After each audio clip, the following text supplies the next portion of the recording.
going on, everybody? Hope y'all can hear me okay. Hope you guys enjoyed the music. And just let me know if you guys can't hear me. So, yeah, welcome. Today, we're going to talk about Peru and the issues that are ongoing with the protest and corruption. And without further ado, I bring on my guest, More. What's going on, More?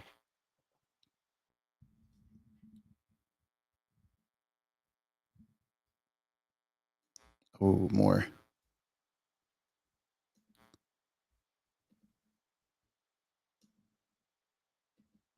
One second, More. Sorry. I think my headphones are being weird. Oh my God, I'm so sorry. I had myself on mute. I was just can you hear me now? Oh, no, you're good. I can hear you now.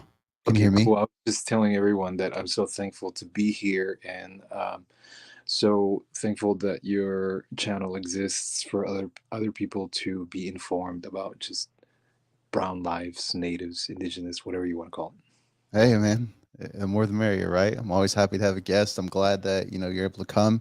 You've really played a really vital and pivotal role for this channel's success. Since we started, Juan and I started. So I'm thankful to have you here, more as always. And before we get into the main event, just wanted to share. Thank you all that have contributed to the donation. If you were able to, it's greatly appreciated. I am going to close it by Friday. I think I decided to keep it a few more days, and then we'll be finished from there. So again, thank you all very much. And again, before we get into Peru, I think I wanted to just bring up the recent community post and why I kind of posted this, right? And what I had said was, Japan had recently pledged to increase its defense spending to counter threats from China, Russia, North Korea. Since World War II, since Japan did attack the U.S., Japan was forced to sign an agreement by the U.S. forbidding it from building its military for offensive capabilities, which means they can't create ICBMs, I think, ballistic missiles and weapons of war, so nuclear weapons. So I asked, like, do you think the treaty should be scrapped and the U.S. should allow Japan to build its military? And in my opinion, I do believe that Japan should be able to build its military up again. Um, what are some reasons for that? I believe Japan is a vital ally to the United States. I don't see them turning on the U.S. or going crazy like they did during World War II. Um, I think they have learned their lesson not to act in that sort of behavior, or their government has. Also, I think that it would be more beneficial to allow them to create their own military, and I think it would save the U.S. Some money as well. But yeah, anyway, thank you all again that wanted to partake in that community post. So, yeah, guys. So I'm not sure how many people have been aware of what's going on in Peru. So pretty much what happened was, ever since Pedro Castillo was elected as president of Peru, he has had many issues with the Congress. The Congress is pretty much the opposite of what Castillo stands for, as what many media outlets say and what many politicians say. The Congress of Peru is very right wing, where Castillo is very left wing, if I'm not correct. Um, so every or many appointees that Castillo has tried to push, the Congress has denied. They've pretty much nullified many of the actions that and acts that Castillo has tried to pass. Unfortunately, so recently there was another scandal that had happened, and let me explain. I think the Congress has actually tried to remove Castillo a few times already, and this issue that Castillo had recently was over the edge. And again, the Congress had, and other politicians as well, and I think other people of the elite, um, managed to get Castillo into this position where he would be forced to be removed from power, right? Um, so what Castillo did was essentially try to eliminate the Congress and judiciary, and that didn't work out so well. So obviously, we know Castillo has his problems, right? But there's also issues with the Peruvian Congress as well, and many of the politicians. Um, so what they did was, when Castillo tried to get rid of the Congress. Um, they he's or sorry, they managed to remove him from power, and now he's in jail completely. There's no more Castillo. I think Castillo was trying to escape, but he was not able to. I want to apologize for that earlier. I had a phone call, so I had to put my phone on the other side. So now there's protests going on in Peru where there's many supporters of Castillo that want him back because, to be fair, he was elected as president. The majority of the people of Peru voted for him, so they believe that he should be in as president right now. But there's also many others that are protesting in terms of like they want a new election, right? Um, and then others just want a very different way of life. That they're tired of having to deal with 6 presidents in a span of just a few years. They're tired of the corruption. So many people are against this. Um, so, yeah, let me share an article really quick, and I'll read off a little bit about that, and then we'll get more into the issues with Peru. Um, Here we are. So this is from the New York Times. I'm sure you guys can all see this. And I'll just read a little bit about this because I think about 21 people have died so far because the protests have gotten very violent. Unfortunately, now the new person in charge is Dina. I forgot her last name, but she was Castillo's vice president, and now she has more close connections with the military, as does the Congress as well. And they've really pushed for the the military to stop these protests. They've even started curfews as well, and there's just many issues in terms of like violence with the protesters and the military, and I assume police as well. So I'll read a little bit about this. So, beyond the burning tires and roadblocks guarded by angry protesters after the Justice Palace had been set on fire and the military had been sent to intervene, a funeral was underway. In a white coffin draped in the flag of Peru, the body of Clemir Fabrico Rojas, age 22, traveled down the road on Saturday in a crowd so thick it seemed to float. His mother wailed, and then, just as the coffin passed an intersection, a second one is borne down the cross street. This one holding the body of Christopher Michael Ramos, just age 15. Justice, the mourner shouted. Peru is reeling from mass protests more than a week after Pedro Castillo, the country's first leftist president in more than a generation, tried to dissolve the Congress and rule by decree, setting off a dizzying drama that resulted in his arrest and the installment of his vice president as the new executive. The protests by supporters of Mr. Castillo have led to confrontations with the police and the military that have left at least 25 people dead, hundreds injured, and a country deeply divided over the mandate of the new president, Diana Boluarte, a former ally of Mr. Castillo's. Peru remains in a state of emergency, with many civil liberties suspended and the military and the police charged with enforcing a curfew in parts of the country. In few places are the tensions more evident than Ayacucho, an overwhelmingly poor, largely rural department far from the capital, that on Thursday was the scene of a brutal encounter between protesters and the military. It left 9 people dead, including Mr. Rojas and Mr. Ramos.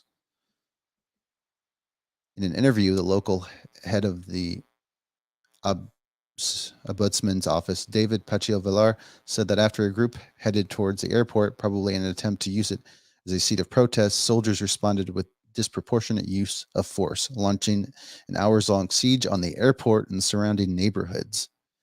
Mr. Pacho Valer confirmed that at least 2 videos circulating on social media show soldiers pointing their weapons at body level, while at least on other videos shows the military dropping what seemed to be tear gas canisters from helicopters. So as you can see here, these pictures of this woman mourning over her son. Other videos show the day protesters throwing rocks and perhaps using slingshots. Mr. Pacheco Villar said that he had not seen evidence that any civilians had guns, but that the prosecutor's office would investigate what happened Thursday.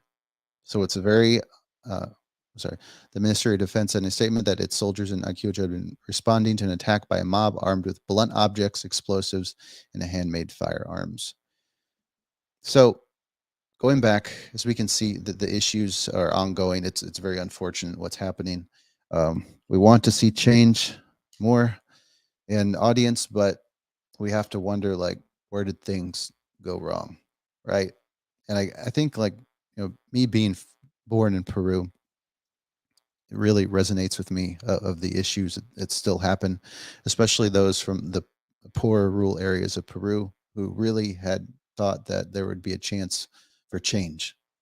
And it's just a really unfortunate time that of what's going on, but it's not new.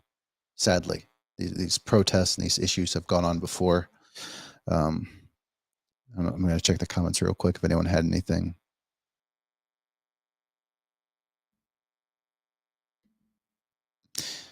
Yeah, and as I said earlier, there's some violence going on. As I said, 21 people died, and a lot of people are injured. Hundreds of people are injured. So it's a pretty big problem right now. And from what I understand, I think that the issues with the Congress is that they're pretty much able to have the ability to remove any president that they see that they don't like. And I think this kind of started with the Fujimori administration. Uh, he had dissolved the Congress, if I'm not correct, more, and started a new one with a new constitution, or just he created a new Congress, essentially making life more difficult for future presidents and politicians as well. But honestly, it goes back further than that. It starts with colonization and the issues with the Spanish Empire, and then fast forwarding to independence, where you have so many resources that have been taken from Peru. You have made millions of people go through poverty, live in some very authoritarian way of life. And now in independence, you're dealing with dictators. Even though, as I've mentioned before, in Mexico, even after independence, life was still very difficult. It's almost as if colonization still was ongoing because you had the very rich elite at top that were making the decisions for the poor people. So you also have to wonder, like, what is the final solution to this? Because you continue to see people that are sick and tired of this life and they want change. But as long as corruption goes on, as long as this way of life continues, and you have to wonder what will happen, or there has to be a final solution. Um, so yeah, more. You're free to add your points, and I guess before I do add, I should show like the pictures of who I'm referring to. Obviously, Mr. Castillo here. Uh, where is he at? President Castillo. Well, no longer president. This is Diana or Dina Bellarte, and then Keiko, who we believe has some reason to have interfered with these current issues. Um, and there's her Japanese conquistador dad. So, yeah, more. It's quite sad, what's happened, and we like to believe there'll be change.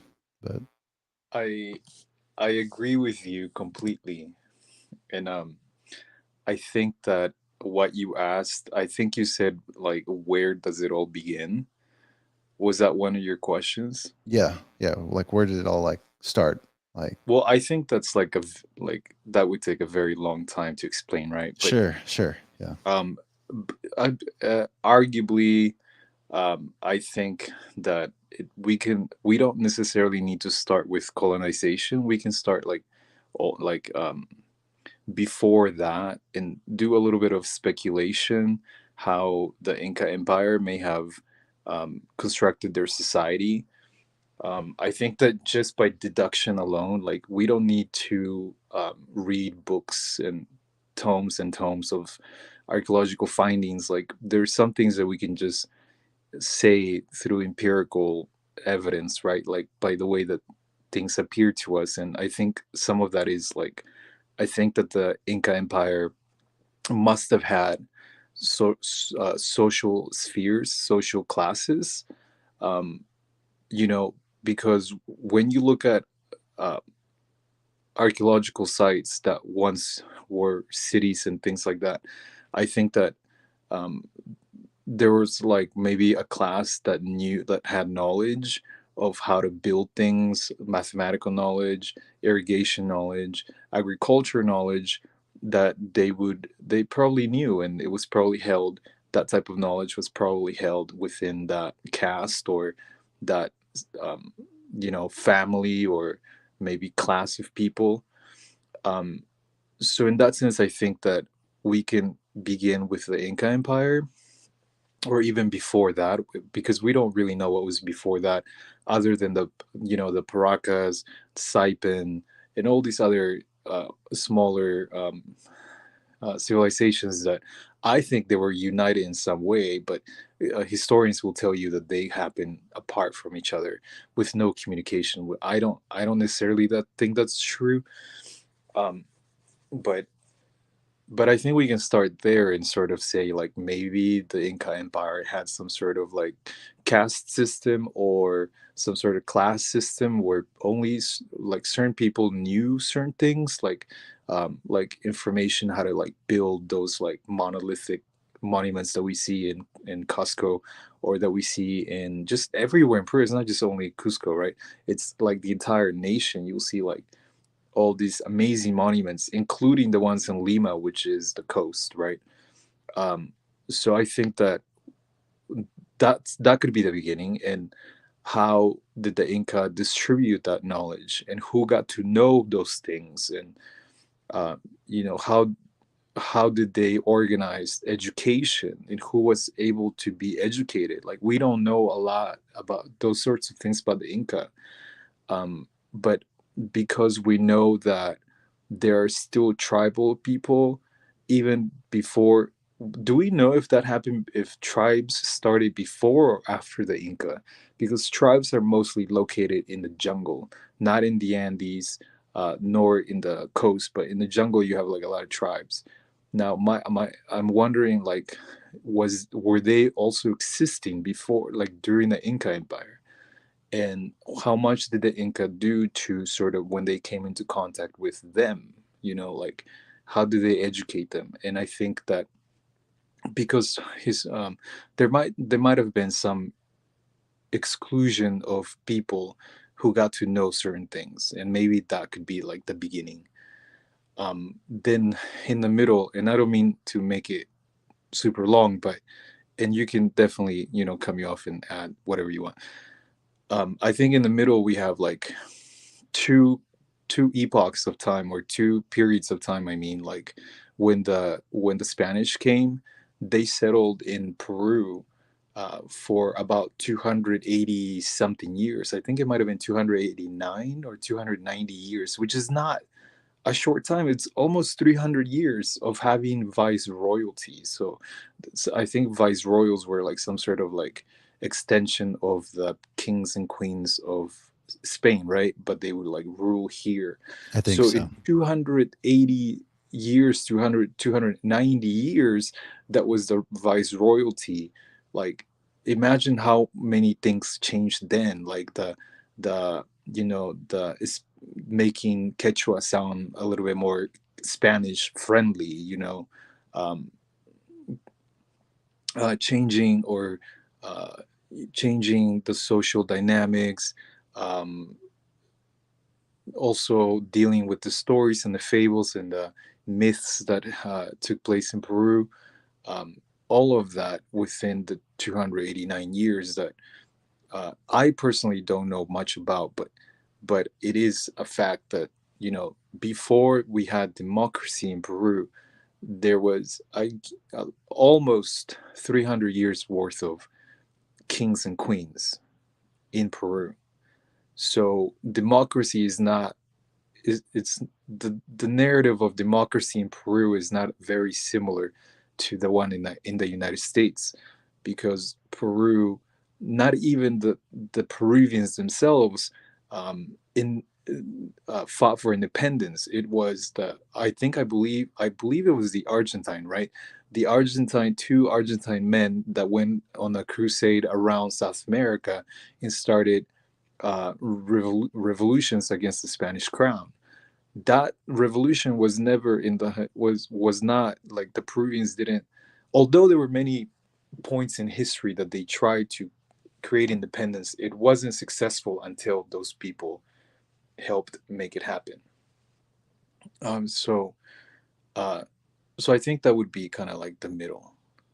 And in 200 years, in 280 years, I think that the Spanish viceroyal government only extended um, standards of living all the way to the maybe to the some sort of regions of the coast like Lima, Trujillo, um, some other cities. What else is there? Piura, which is up north.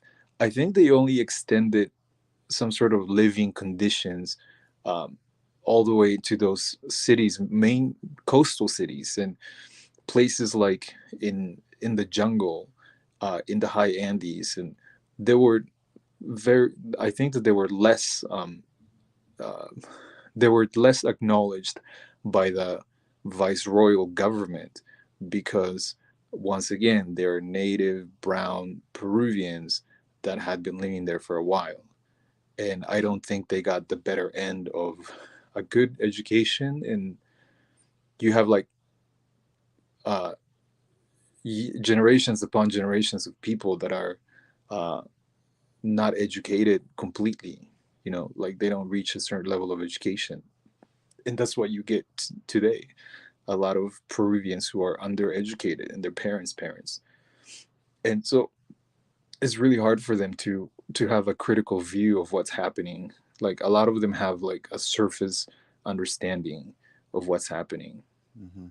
and a lot of them, like Pedro Castillo, I think some one of just uh, one of the commenters said some things about like some that Castillo had the right heart, and I think that might be arguably true. I think that Castillo is sort of like a representation of this generations upon generations of uh, poor education in the country, and you have a person who wants to make a difference but doesn't know how to express that feeling of being uh, overlooked and being a second class citizen, and which has been the case for many natives in Peru in terms of education as well. You bring up a really good point, more, and that's like it wasn't even colonization where things started going to hell, right? um, because I think it was like during like the Incan Empire during its early stages, right? Um, because if you look at, bring up an example, is the history when the conquistadors got here, right? And you hear of the story where there was like 80 Spaniards against like what did they say, 100,000 Incans? But that's such a lie because they never bring up how many native allies that the Spaniards had, not just from Mexico or mixed natives or whatever, right? I'm talking about like the allies that they made in Ecuador where they had, what was it, the Huarsca? I forgot some of these tribes and groups, but there were people that were living in the Incan Empire that were very unhappy, right? So, yes, when you run an empire, you're always going to have people that aren't really satisfied with the way of life that they're living. But for that many people that the Spaniards were able to bring onto their side, shows you that the Incan Empire, whatever they were doing, wasn't working 100%, right? I mean, they came when there's civil war. So there were already ongoing issues that kind of showed, I don't want to say like the decline, but that really fractured just the native way of life, and for the empire to thrive, for native life to continue to thrive in its own unique way before colonization really took its toll.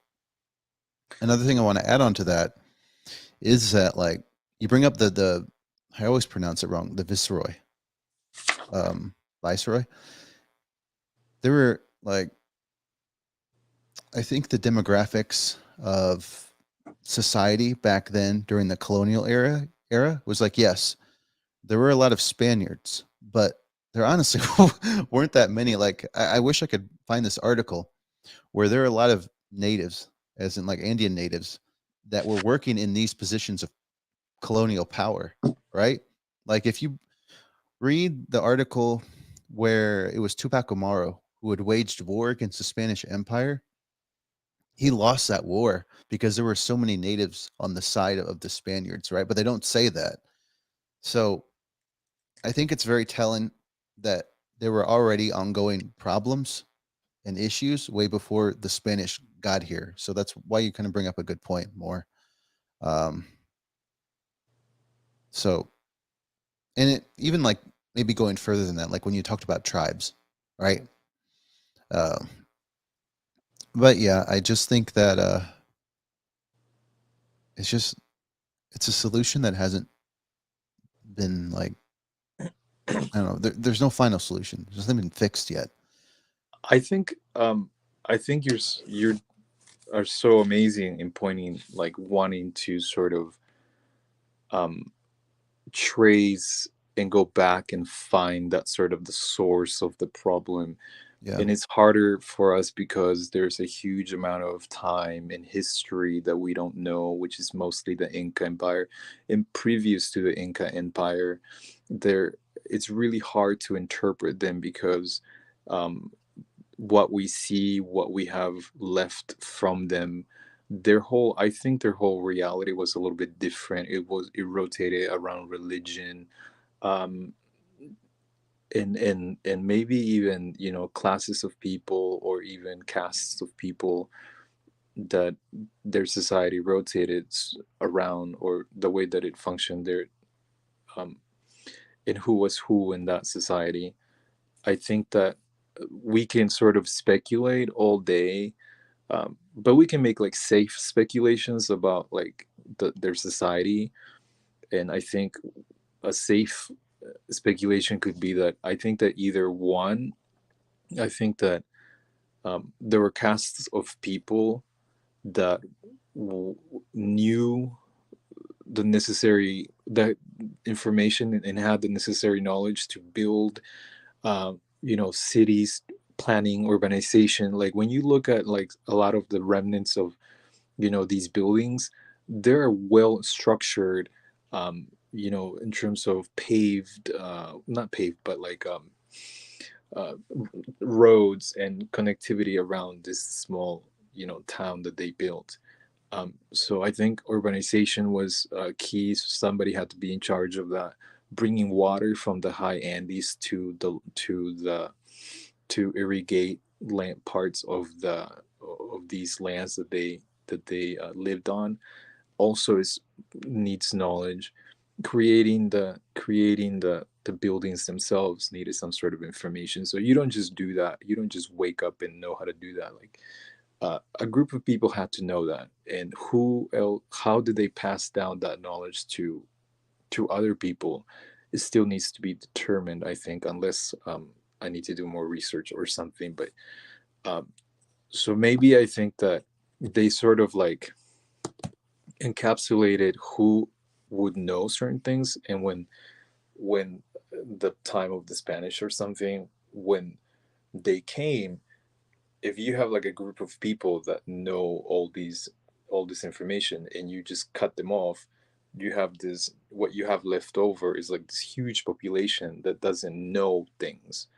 Because the class of people that know this information, when they're cut off, then you have like this leftover of people, what we have in the jungle in the high Andes, that they they base their lives on like either rituals or traditions, you know and I think maybe that could be like an explanation as how we get from where we are to where we are now. Or I think another thing could be that in 289 years that the Spanish had vice royalties here, they did a really good job in like creating ignorance um, and really low levels of standards of living for the native population that lived here. And I think in 289 years you can probably create a good generation of like people that only live based on rituals and traditions, and almost tribal like, because they don't extend the, the education to everyone. So now I felt like that was really long. But now we can enter into like a modern time, right? What's happening now? And I think what's happening now can be divided into like two categories. Like I was thinking like sort of like the concrete problems and the surface, I mean the concrete and the abstract. The concrete problems I think are quite visual. Like if anybody in the comments, like if you've been to Peru, like you land, like you don't even have to land on like on Peru. Like when you're like coming down from the airplane, like you see this like really strange city, like, and you get out of the airplane, there's like houses made of bricks and the roads are bumpy and just like your typical third world country sort of buildings. And that just goes to show you that there hasn't been like organization that plans urbanization, like the distribution of wealth and the distribution of employment like is not very well organized. And so some people will live on like hills, and they would try to become property owners by living on these like outskirts of the town illegally, by the way. They make settlement and they stay there until they're given a title of that property that they're inhabiting. So uh, it's just a lot of like the concrete problems are quite apparent and like visual, like you can see it visually. Like you don't even have to analyze anything. It's just quite visible. It's really bad. Like the sidewalks, I've seen a TikTok from Mexico, which is very similar to Peru. The sidewalks, like one sidewalk would be like even, and then there's this huge sidewalk that goes that continues the same one. And think about like the handicapped people, like in countries like Peru, they're they're not well adapted. These countries are not adapted to be inclusive of other um, types of abilities of people, like in their infrastructure alone.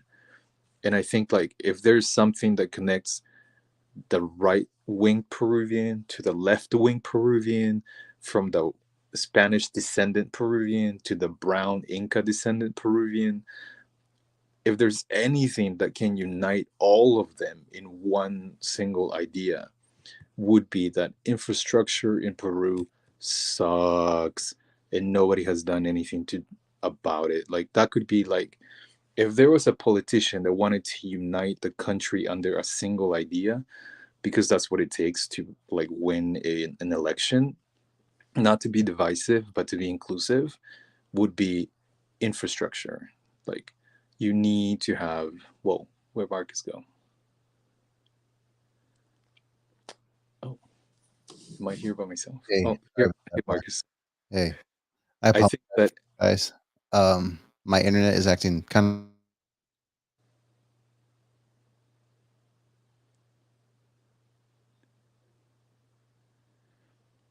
I like what Thomas Oklahoma is saying. I wish I could read more.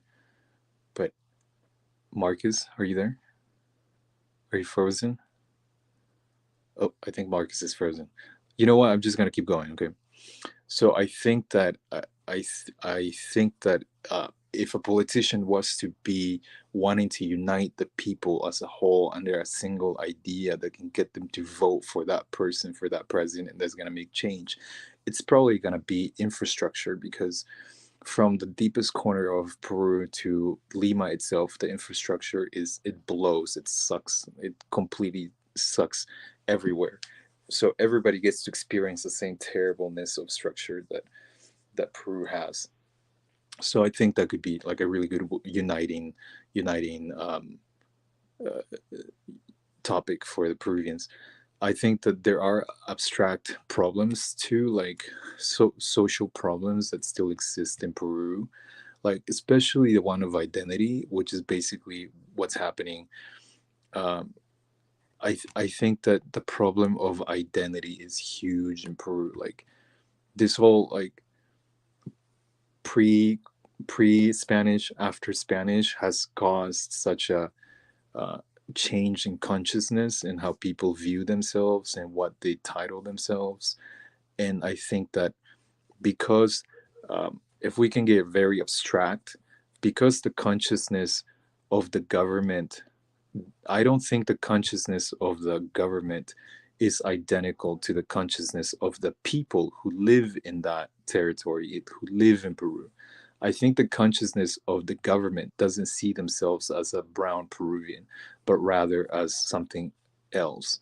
So the way that I think there's going to be a future is when the consciousness is one and the same of the people that live it and the people that vote for who gets to exercise these public employments, right? Like congressmen and things like that. And it's a really it's a really deep fundamental problem not to be conscious of your own race or your own um, identity as a Peruvian, um, and a lot of people oversee it, and so I think that causes divide between people. Um, did you want to add something before I keep going? Yeah. Can you hear me all right more? Yeah, I can hear you. Okay. I'm sorry. I don't know. Like, maybe it's because I'm living in Nebraska. Just kidding. But I had some connection issues, and just want to apologize to you more and my audience for that. Um, more, I heard you when I think you had said something about like us coming together, right? And were you talking? Was that a solution that you were bringing up? Yeah, a bit of a, I guess, solution. Yeah, would be to ignore the barriers that have been created and find a way for us to come together and look past this.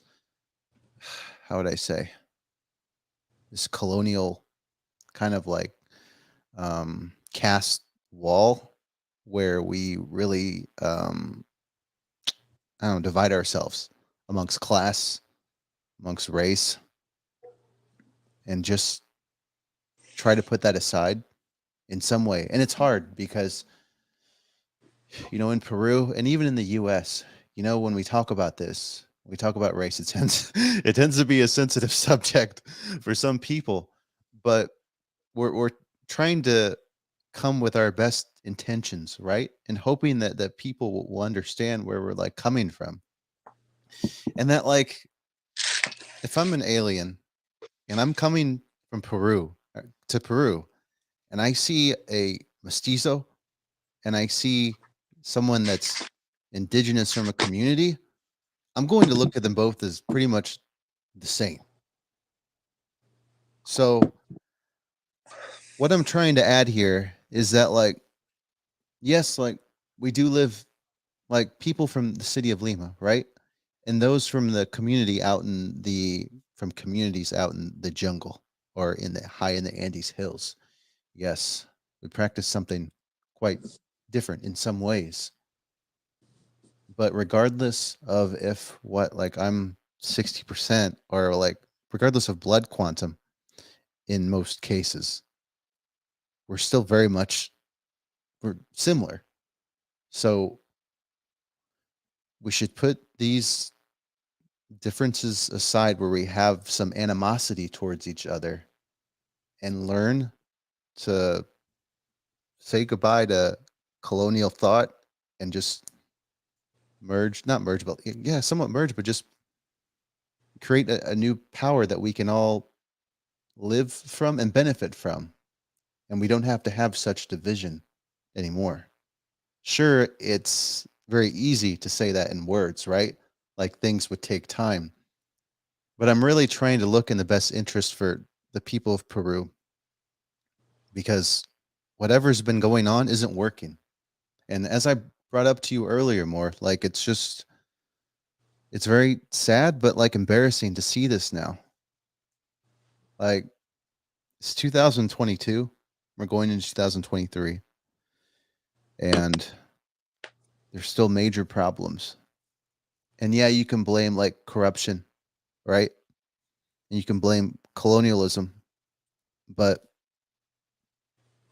a lot of these politicians were voted in by the people. So we have to figure out ways that we can change our political um, system to work better for us.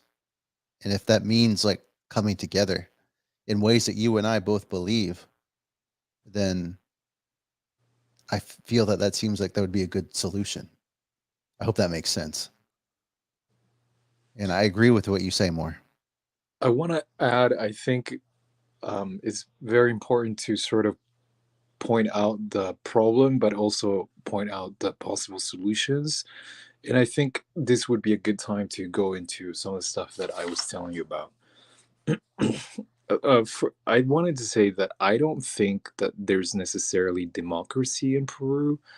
I don't know what they think democracy is, but I don't think they have democracy. At least they don't have all the components of what a democracy is.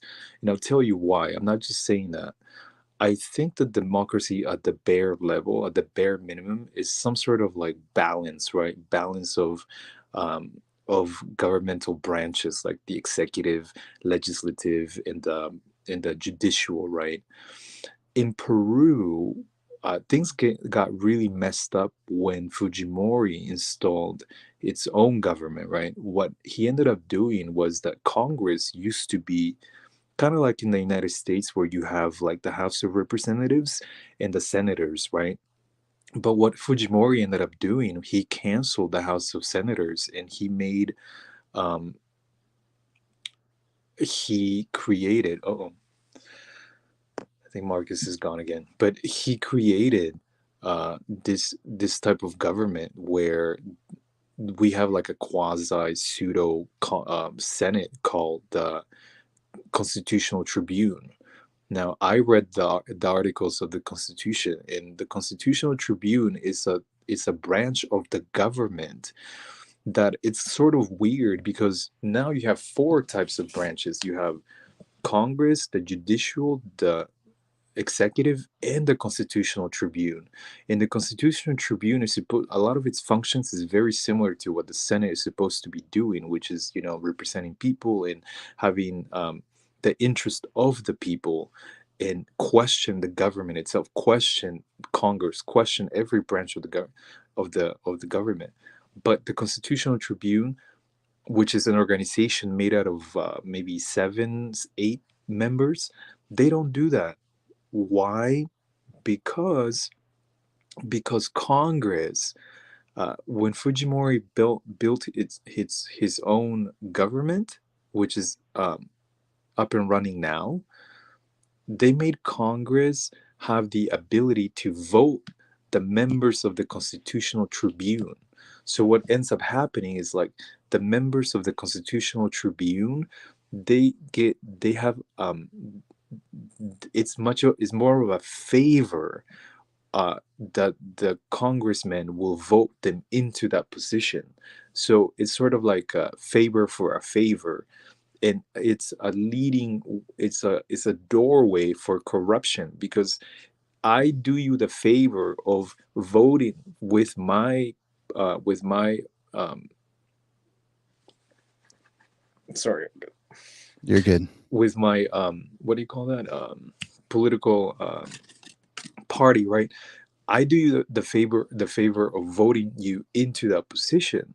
Now, when you get into that position, you're gonna have to represent me and my interests. So if I do something unconstitutional or sketchy, because I voted you into that position, you're not going to question me. You're going to be on my side. In this whole time, the branch, the judicial branch, and the Constitutional Tribune have been quiet. So they don't do what they're supposed to be doing, which is balancing power. That's what happens in a democracy, right?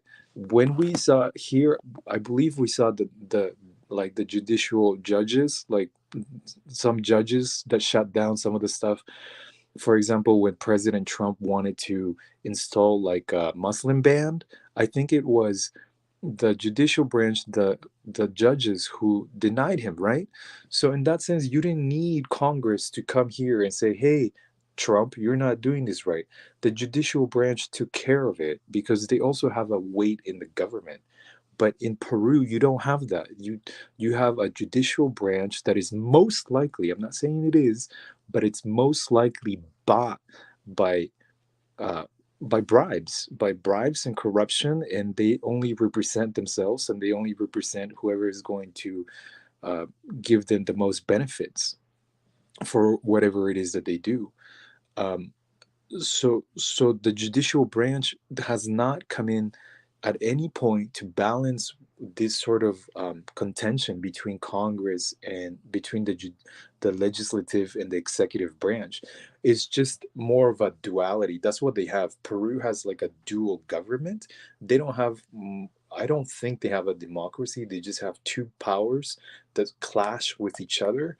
And when it's time for either the constitutional tribune or the judicial branch, which yeah, the judicial branch, they never step up to the plate and balance that, like, um, because they owe favors to each other. They vote. Congress votes the constitutional tribune members into their position, so you create this sort of like a favor for a favor, like you owe me, or we're working under the same team. So that's why I don't personally think there's democracy in Peru. Whatever it is that they have, it's not democracy.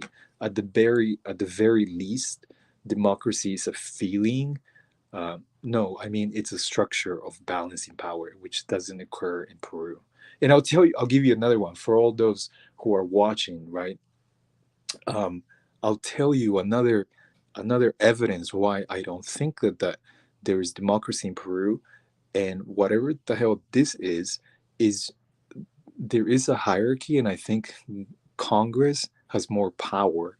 They're supposed to be equal in power, but Congress has more power than um, than the what do you call that, executive branch. The legislative branch has more power than the judicial branch, than the executive branch. I'm sorry, and I'll tell you why. I want to go back to anybody in the comments, anybody who's watching this.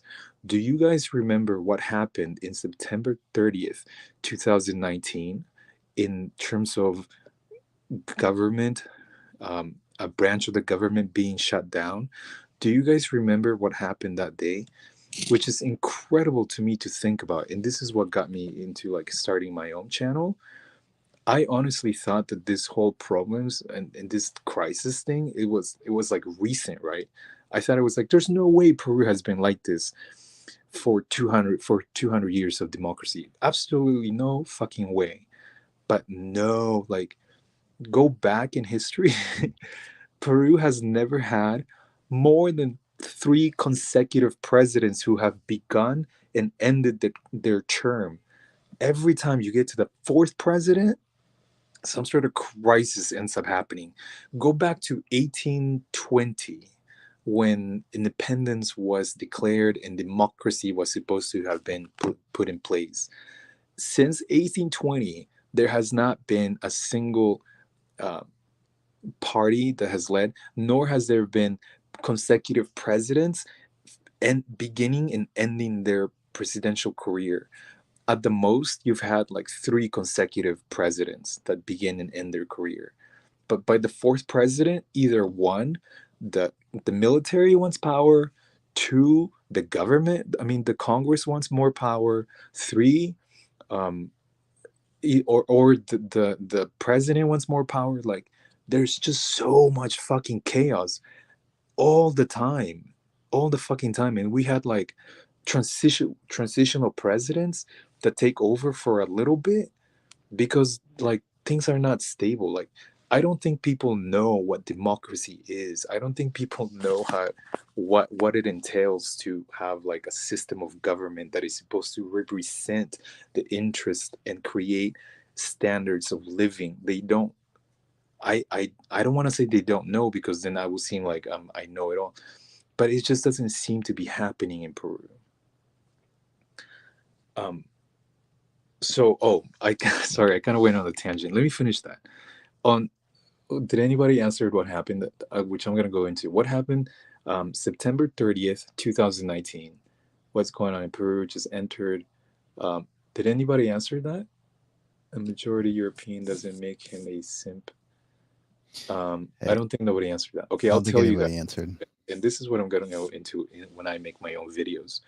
In September 30th of 2019, the prime minister, the president of ministers, went to Congress because in the Constitution it allows the prime minister to go into the judicial branch and seek a conversation without anticipation or without invitation. That's what it says in the Constitution.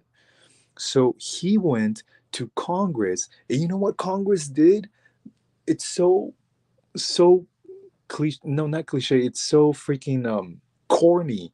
They're corny. They it's so bad. They closed. They locked the doors on him. Like they didn't want to let him in. It's crazy how like how unofficialized, unformalized, and pretended formality that they have in terms of what democracy is, in terms of running like a, a government that is supposed to be creating laws and all of this, like ensuring that people have dignity. They reduce the for like they reduce the seriousness to something like um, just something like you would see in a fucking telenovela or something. Like it's really ridiculous. So they closed, they locked the doors. They didn't want to let the prime minister in. They didn't want to let him give his they call it in English, I guess you can call it like confiance or wait, what do you call that? Something. What do you call that thing in Spanish that they do?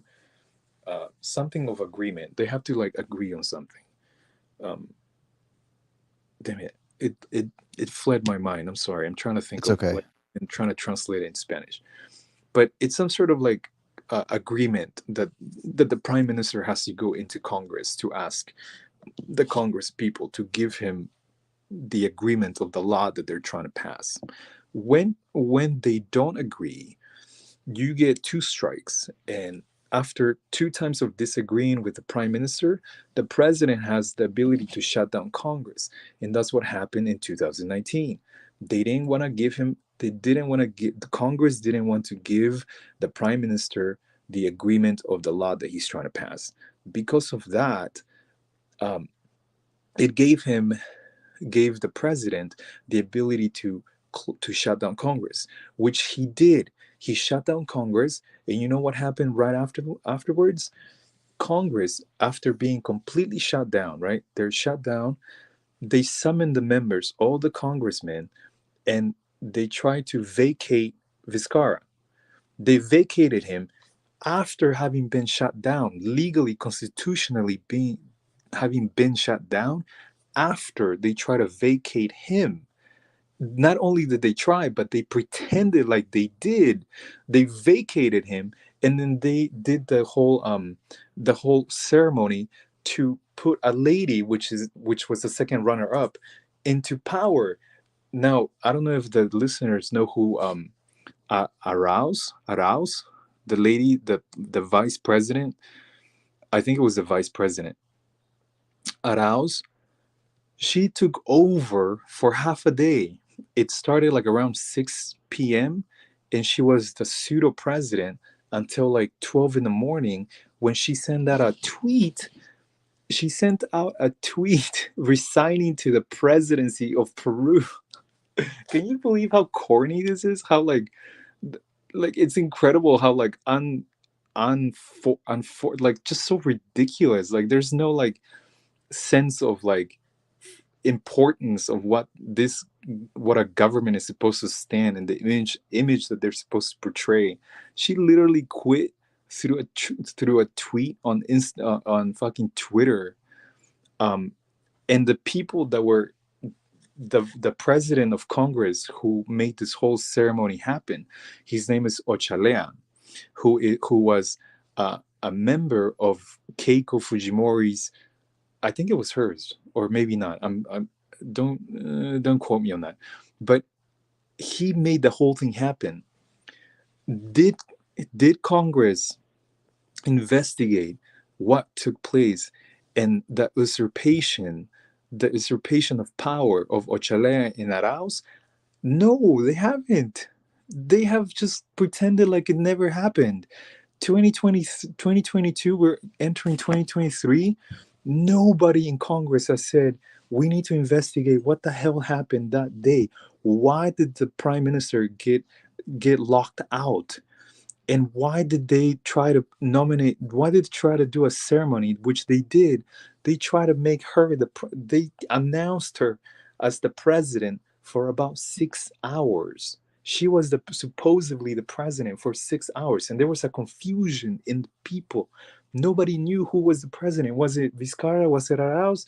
Like, it was such a, like a state, like a twilight zone, when nobody knew anything, because Congress was doing their thing here, and the president was doing his thing here. Like, it was so weird. It was just so unstable, such chaoticness that was happening in September 30th, 2019.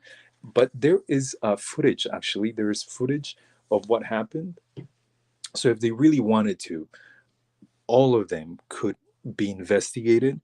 And just like how they are accusing Pedro, right? They're accusing him of shutting down Congress, whatever, whatever.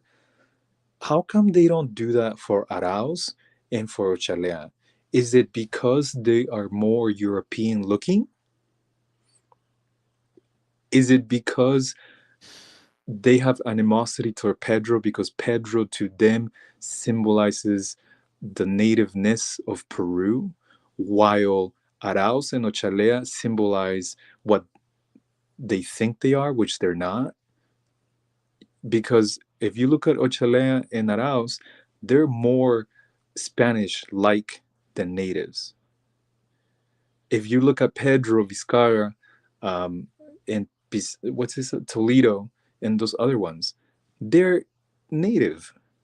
Why do they persecute Pedro at the level so instantaneously? They have already sentenced him to 18 months in provisionary prison,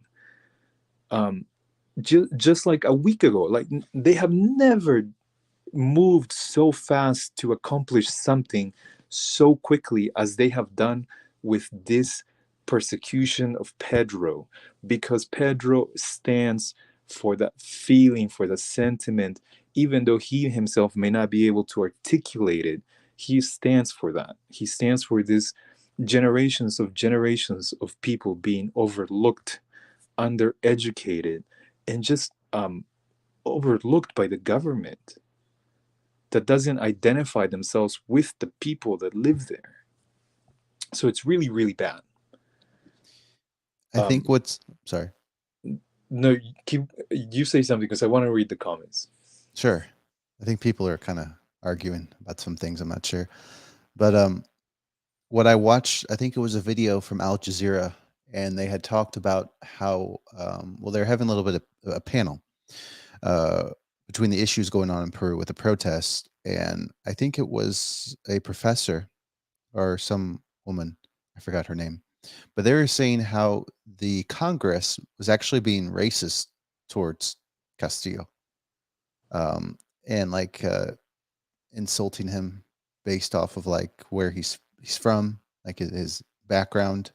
Um, and I think it's funny because I looked at some of these members of the Congress and they look pretty native. Like, they don't look like white, they don't look European, they don't look like Spaniards.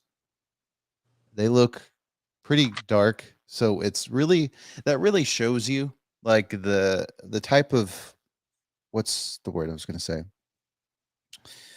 The oh gosh, it just like lost my mind right now. But what they're taught, the education system, like the type of propaganda that they're taught to believe that if you look like Castillo, or if they have some sort of belief, people like Castillo, where they want to do more for the less fortunate because he was elected by people from the rural area, that they're going to look at you in some sort of negative way, right? And that's kind of how it is with Castillo. And what you said is true. Um, but that really shows you just how not just racist, but just like corrupt, like the Congress is, where all the elites and everyone seem to work together in some way. And it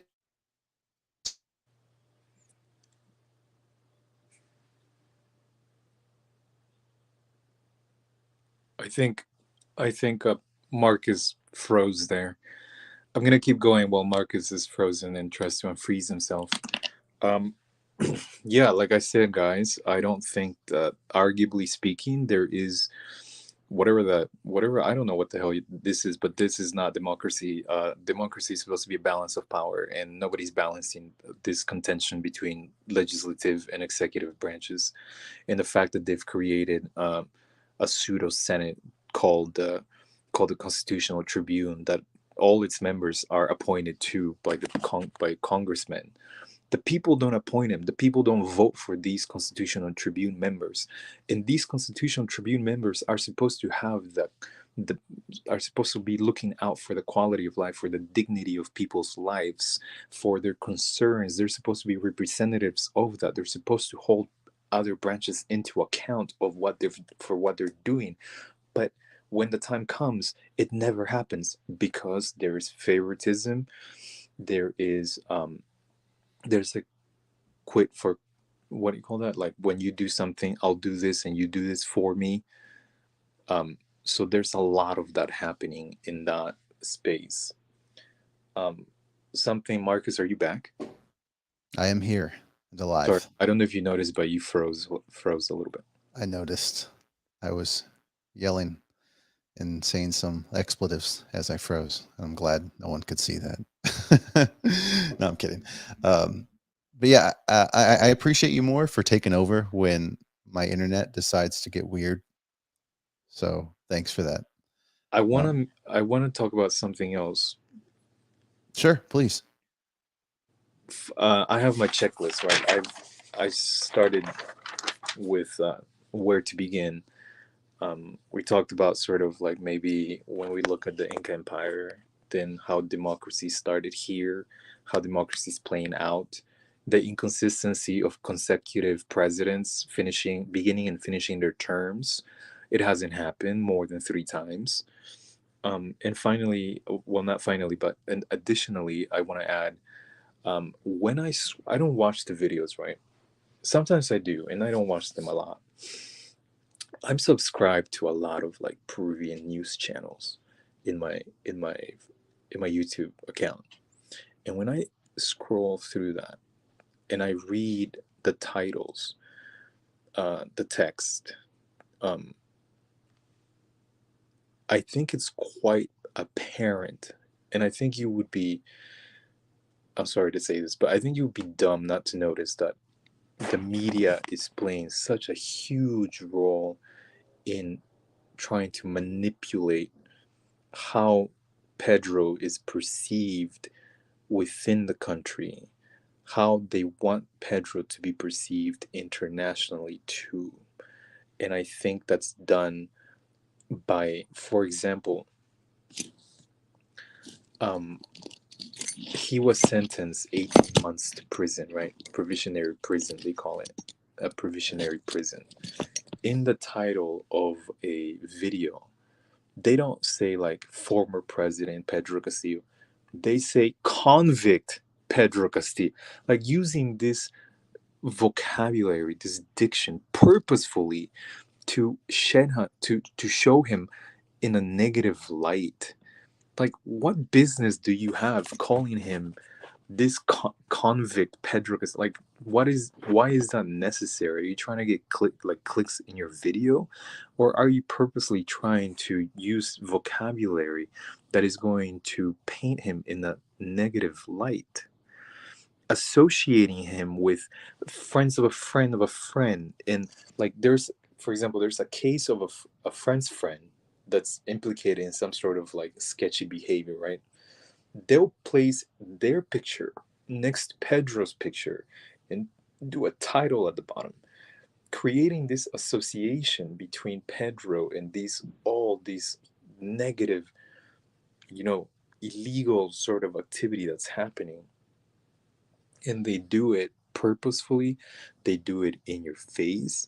I think that they I think that these media people that are mostly descendants of Europeans, um, I think that there might, I don't know, they just have some sort of feeling toward a native person, because they think that having a native person in power is means communism. I think that these people, what they're afraid the most is being stripped of their wealth and of their power, and that's why they always paint native brown Peruvians, or as communists, as terrorists. Like even this new title by RPP, this news outlet, already calling the this protest that became violent, right? They're calling it like a neo terrorism. It's like, holy shit! Like, you're gonna call this neo terrorism? Like, fuck! Like they're purposely using like vocabulary and uh, a narrative and a rhetoric to like really create this negative view of like Pedro and what he stands for. I think their fear is communism. Their fear is that their power, that their wealth is going to be stripped away from them. And I don't I don't I'm not advocating that that happens. Like, I think if you work for your wealth, you should keep it, you know? So I don't support communism, but I don't support them either. I don't think communism is, I don't even know how communism would work, but I don't think it's the answer. I think that the answer, the solution might be that the Peruvian people themselves create a democracy that they identify with. So we need to keep democracy in place, I but agree. this democracy has to be identical to the people that live the lives, their everyday lives in there. The consciousness of this democracy has to be the same consciousness as the people who vote for these appointed individuals. And these appointed individuals cannot see themselves as some sort of like monarchs who have been elected. You are a servant of the people. You're supposed to represent and look out for the interest of the people. You're not there as a temporary monarch that you are exempting all your votes and all your opinions based on what's truly happening in the country. Like, it's really bad. So that's something else I wanted to, which actually leads into like possible solutions. Do you want to add something before I go into the possible solutions? Yeah, I'm glad you said that because it actually reminded me. I think it was a conversation I had with Nuamauda quite some time ago. And I think maybe it was him that highlighted the issues going on in Colombia with, I think it was just some political problems. And the media literally called indigenous people, like, they said, like, what did they say? They titled this issue going on between protesters, it's like indigenous terrorist or something against like civilized police or something like that. It was really bad, you know? So it's not just in Peru, it's also in like Colombia and probably all over, right? Um, so it shows that like the media and these politicians, especially those on the very like far right, kind of like go hand in hand in a way, because who holds the power to the media, right? It's probably not some, as they say, campesino. It's probably not some indigenous person from a community. It's probably the descendant of some rich Spaniards from long ago, right? That still hold power to that day. And what I'm saying is true because it's happening today. Happens in Mexico, happens all over. So they're scared of the changes that are happening. You know, it's kind of funny because I think I talked with someone, if it was Obsidian or someone else, um, about like how maybe it was Sylvia, I don't remember, how there's still a lot of like racism in South America, Mexico. Almost, I think, more racism, more discrimination is there than there is in the United States, I would say. Would you agree? more Where or hmm? you think there's more racism in Peru than here? No, like more racism in Latin America in general, like more discrimination than in the US based on what we like see and what we understand how like this open discrimination towards someone like Castillo is just Congress doesn't seem to care. The politicians don't seem to care. But if you see that in the US, if they get called a racist, they freak the hell out. I think So I'm not sure. I you're don't free want to to. disagree. I don't really want to say yes or no. Sure. I what I want to say is like I think that people in the United States are more self-aware of historical processes in social dynamics, and we have the rhetoric. We have a way of speaking about social problems and social issues in a way that is a little bit more like self-conscious and self-reflect, like metacognitive and reflective, and try to like a little bit more objective. While in Latin American countries, including Peru, sometimes because Spanish is a Romance language, a lot of the times people will use metaphors to speak about a problem as opposed to using words that literally apply or explicate what's happening. So when you use metaphors and figurative language, you create space for meaning, and it comes with a feeling. So I think it's really hard to say which one has more, but I do think that the United States, I think we have a rhetoric and a way of um, analyzing something to see to get very close to an objective answer or an objective perspective about the issue. You know what I mean? Yeah. I know what you mean. I appreciate you sharing that more. Um, yeah, certainly there are issues in the United States as well. Um, but I think one other thing that I wanted to add, um, Yeah. not to that, but I think something that I brought up and then I got cut off is what we've pretty much described, right? With these issues with politicians, with those from the far right that try to like oust um, elected presidents such as Castillo, despite Castillo's problems, is that it's very reminiscent of what happened in Bolivia, right? Even though um, the president, oh gosh, Evo had already pretty much served most of his time, there was still that woman Janine who had kind of took over through that coup. And there's many people that believe that the US had some responsibility for that. And you know US history pretty well. And I like to believe I do. The US is has a history of starting coups in many countries around the world. So, yeah, that wouldn't surprise me if what happened in Bolivia is true. But wait, Janine spent some time in the United States, I believe. I think she was married to someone who was American or had some association with someone from the United States. Um, so it's just interesting how both problems are somewhat similar with what happened in Bolivia and what's happening in Peru. But Um, I agree with you. I don't really know much about Bolivia. sure, The most I know is Peru because everything. But Bolivia, I know very little. I do know that the majority of people are one race, and the minority are a different race. And I think that could be a recipe for unity in terms of uniting under a single ideology.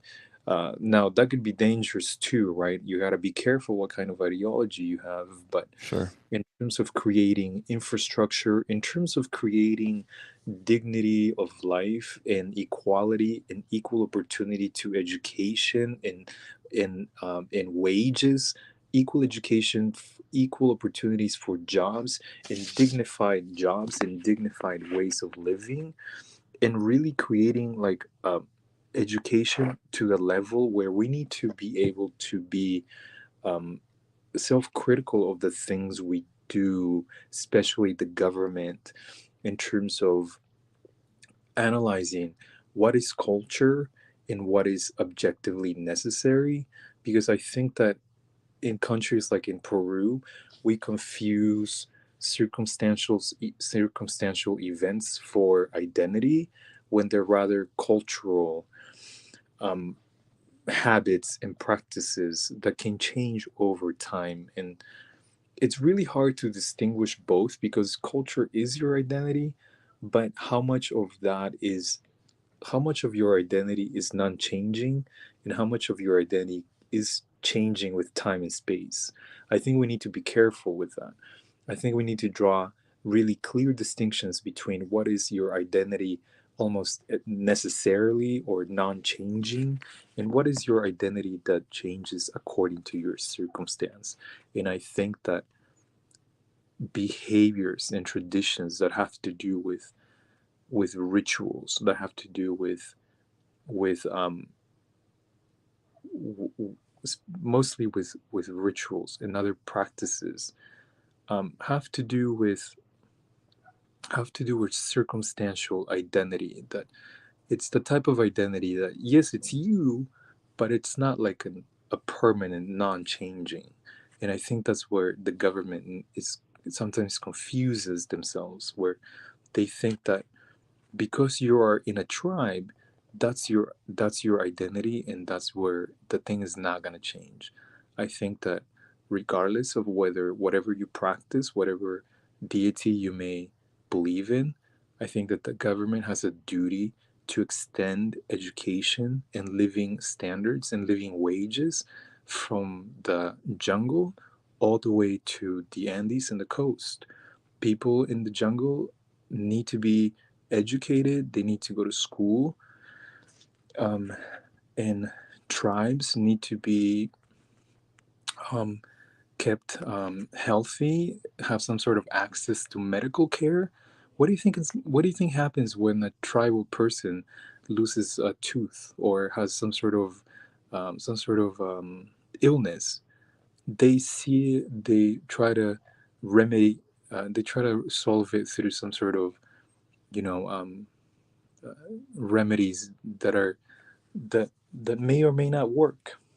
And when you need to go to the hospital, it's very hard for them. So I think what I'm trying to say is, I think that the government needs to be careful in terms of what is a necessary identity and what is a circumstantial identity. Traditional folkloric dances are beautiful, but those are changing. Those aren't like those. I don't know how to explain it. I guess romantically speaking, I guess you can say they are the expression of your soul, but but it doesn't take away that because you dance or because you do a ritual, you don't get to have an education, or that you don't get to have equal access to wages, or that you don't get to have access to medical care. Like, it shouldn't mean that because you do dances, because you dance around a fire or whatever, it shouldn't exclude you from having equal opportunity to education, wages, and um, and medical care, which is what doesn't happen. You know, um, so so so that's what I'm saying. That the consciousness of the government has to be equal to the consciousness of the people. That identical. It has to be one and the same. Not even like a replica or anything. It has to be the same consciousness, the people that live in it and the people that it's supposed to represent.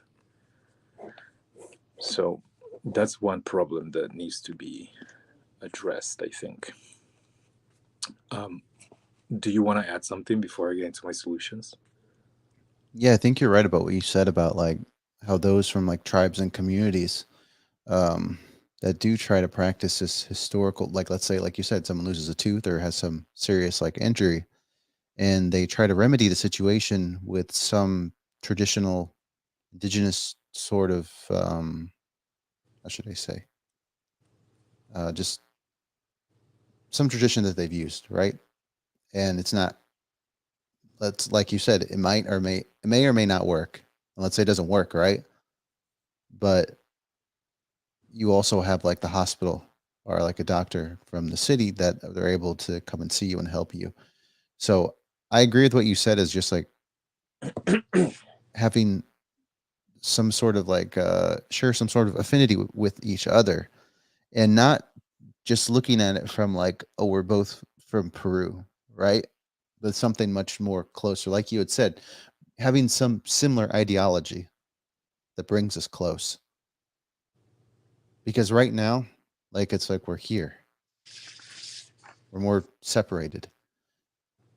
And I think that like what's funny to me is that from what I've learned these past like 2 years and learning about like the demographics of countries, like let's say Peru, for example, like where you have like the indigenous population, as they say on the census, and the mestizo population on the census.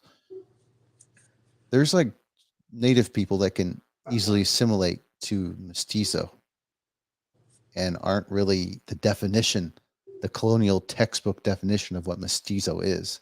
Majority of those people in Peru, probably 95% of the mestizos, aren't your textbook colonial definition. And I'm sorry, but if you're like 90% native or 95% native or 70 and you have like 5% Spanish, I'm not, there's no reason to call you a mestizo. So I think that perhaps this census is created out of ethical, like cultural reasons. And if that is the case, then what is the purpose of having the racial census then to begin with, right?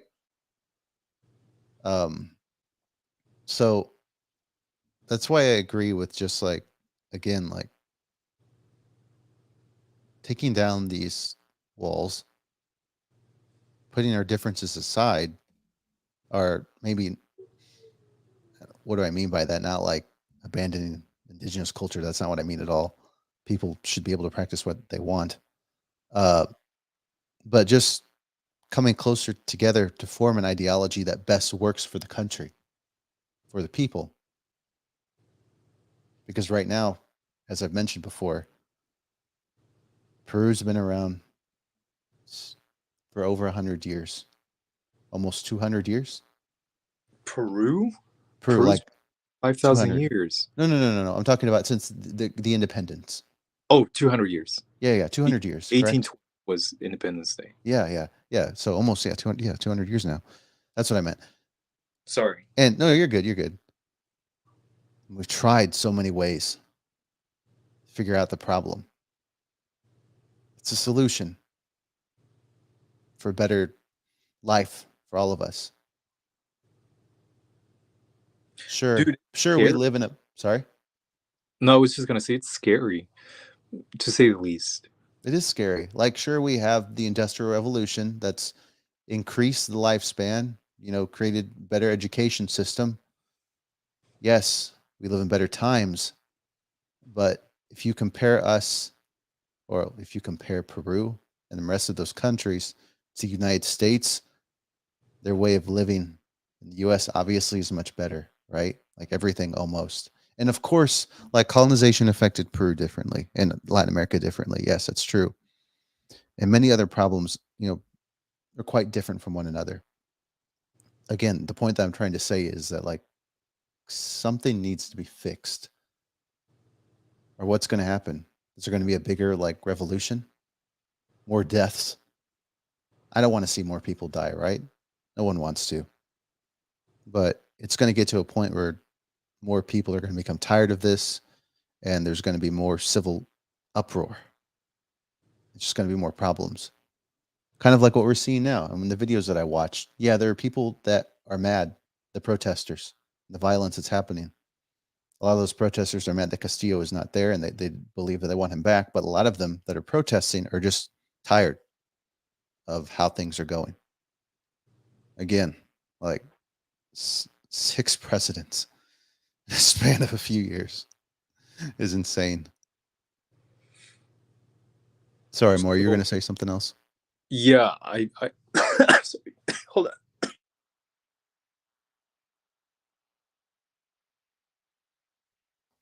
Um, Hope you're okay, Moore. You want to get some water? I have a little bit of water. I'm sorry. You're good. Don't I'm apologize. getting better from, I think it's the cold or something. So I wanted to add some more things to what you were saying.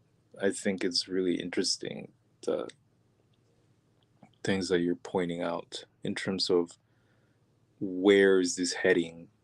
Yeah. What is the end of all this? Like, where does it all end? It's really crazy to, I think it's like good and bad at the same time. It's good because Peru has been going through a period of time where not a lot has been happening, and we sort of hit like a stagnant era where not a lot of things change, but rather they're in a loop. Things happen again and again, and nobody seems to. I don't know. I don't want to say that. It's really weird, but it's like you become so used to chaoticness that you think it's cultural, you think it's normal. They have normalized this congressional behavior of diminishing what their true duties are supposed to be, diminishing sort of the dignity of what it means to be in Congress. They have diminished that almost completely, from the president to Congress. Like, Congress is bad, but presidents have been bad all along. Like Toledo and Vizcarra. Vizcarra fucking vice. He was the prime minister, I think, when.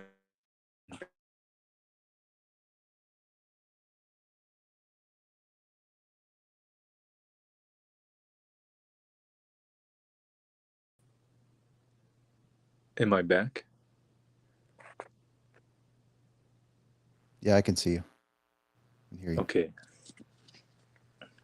I'm almost done with this idea. You're good. I don't know if we're still on or if I'm frozen, but um You're fine. I think um I think the solution is going to be, perhaps this is just a very broad solution, okay? I think that the okay, from the hardest thing to the easiest thing, okay? I think the easiest thing that could happen now is the president needs to go to Congress and ask for agreement of wait, give me 1 second. I need to think of this word. I know what it is. Sure, no problem. In Spanish, it's like confianza, something confianza. Tell me, confianza. Hold on, give me 1 second. So, guys, I'm gonna look it up. Well, sure, no worries. Thanks, Sparrowweb. Yeah, a lot of media outlets haven't really touched too much on this problem. Or obviously, even going into what is the solution to finding out the core roots of these issues, right? And what's the best way moving forward. Um, I agree with Moore, and I think I've mentioned this before that I'm not really for communism. I think something new must be created, or some sort of like native democracy ideology that works for everybody, right? Um, but what that is, find out. Don't know when. Honestly, from my understanding of what people in Peru want and my friends that are there, a lot of them just want a better way of life, right? Um, and they elect who they believe will get them there. But we also have to understand that, like, for my friends in the US, that a lot of people, not all people, but a lot of people in Peru make much less than us here in the US. don't have as much as a luxurious life. Um, a lot of people are either like working two jobs, um, or have to put food on the table. They're struggling to do that. They're just trying to get by, right? So there's not too much time to think about like what could be the solutions and what can we do. So it's hard, right? But ultimately, the elites and those in power have to be open to change. Um, more, were we going to talk? Yeah, sorry. I took a second to look up this terminology that they use. It's vote of agreement. That's what they call it in Spanish.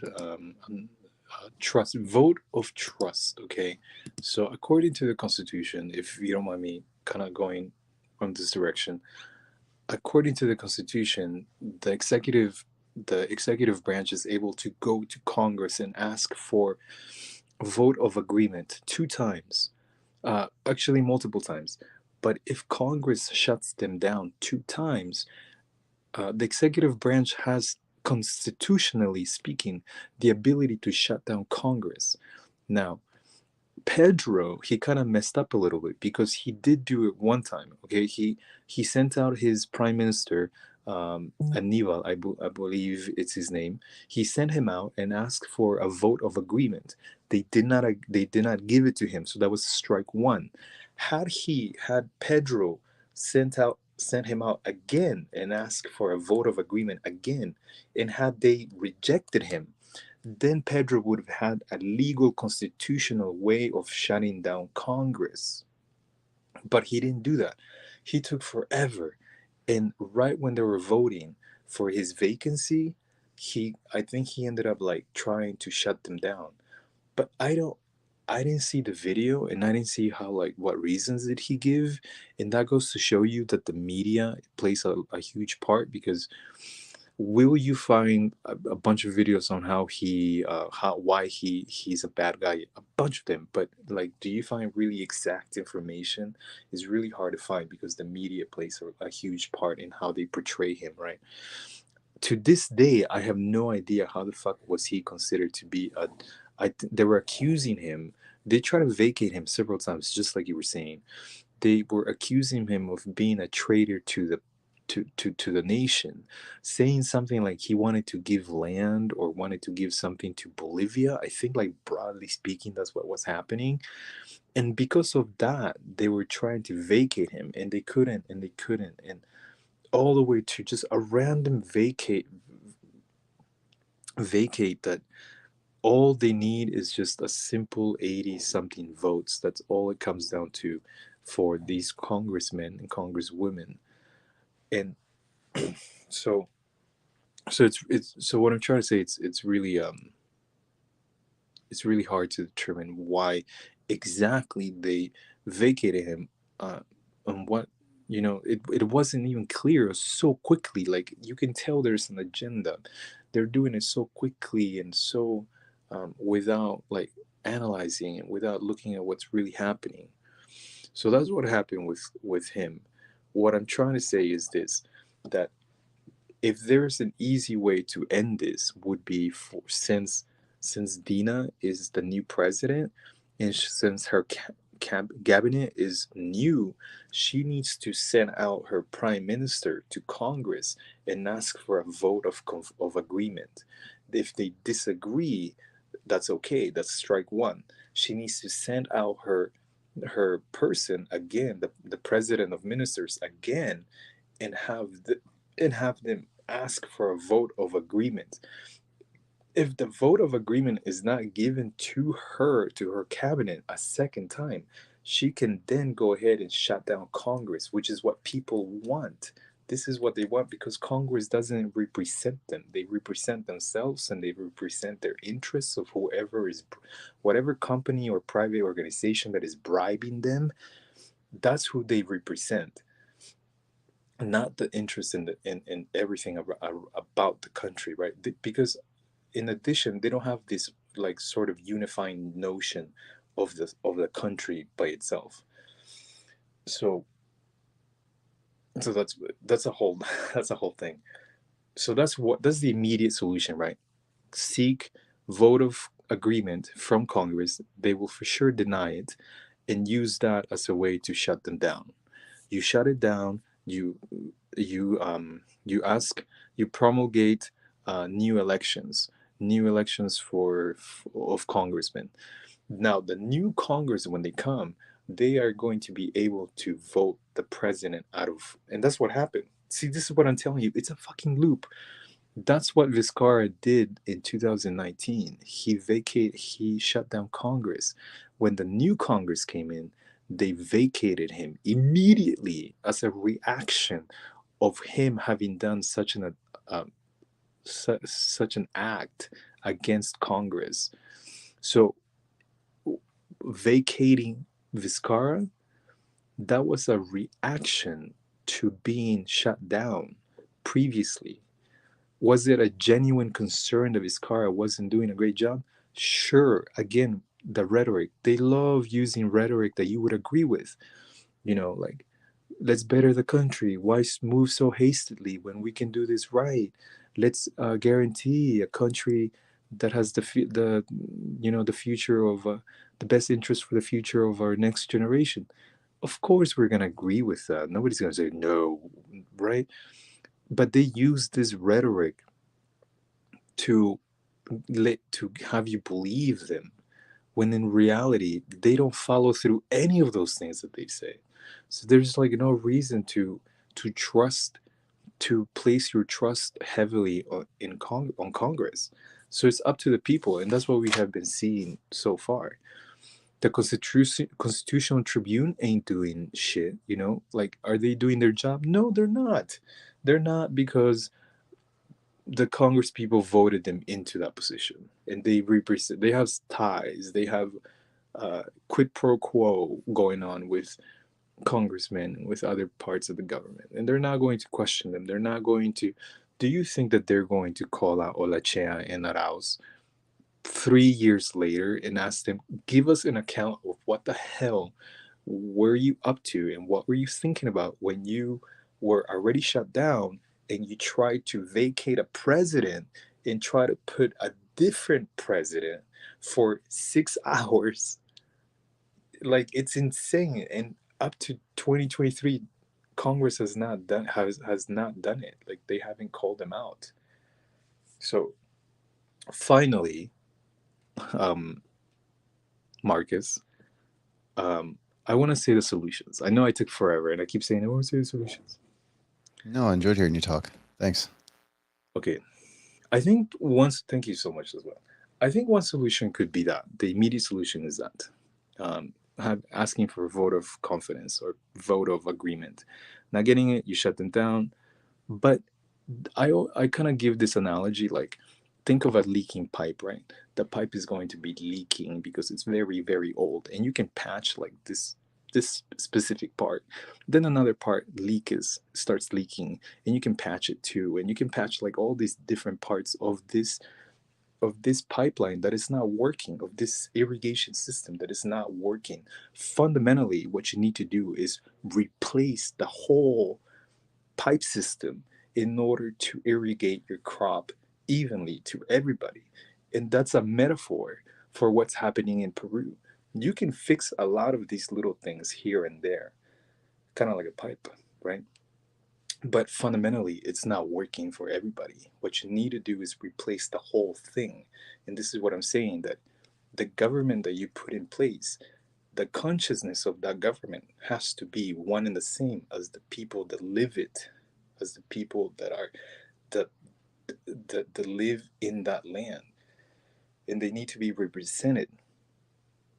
And I think part of what's going to make this government work is by holding Congress, every member of political governmental jobs, making them dispensable, not indispensable, but dispensable, making their jobs um, making their jobs uh, not as a not as a permanent position, but rather judged by the duties and the effort and the type of work that they produce.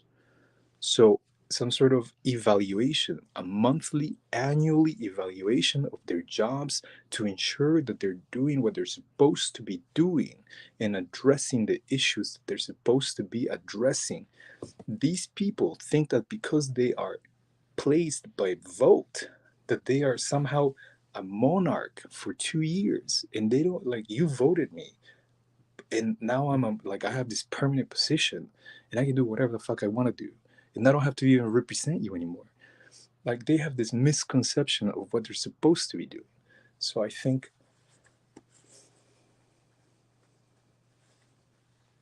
it is boring, but that's what's happening in Peru.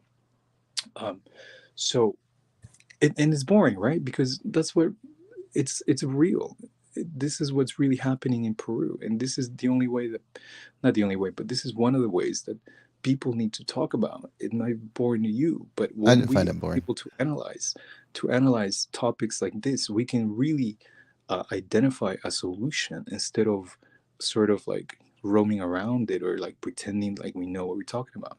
But it's very, very boring. I know that. But I think that a law needs to be put in place where the people, the especially congressmen, prime ministers, judicial people, constitutional tribune people, they need to be held accountable to the efforts and the duty and the how what they the output of their work. You can't go in there, not do anything for 2 years and say that you represented people and walk away like it's nothing. Like, you have to be held accountable. And if you're not living up to what you're supposed to be doing, then we replace you. Because these people, it has to be easier. These people think that because they got voted, it's going to be extremely hard to get rid of them in the time that before the time that they're supposed to end. So they make it so complicated. So I think that's a longer term solution. Uh, some sort of superseding branch that evaluates the job and the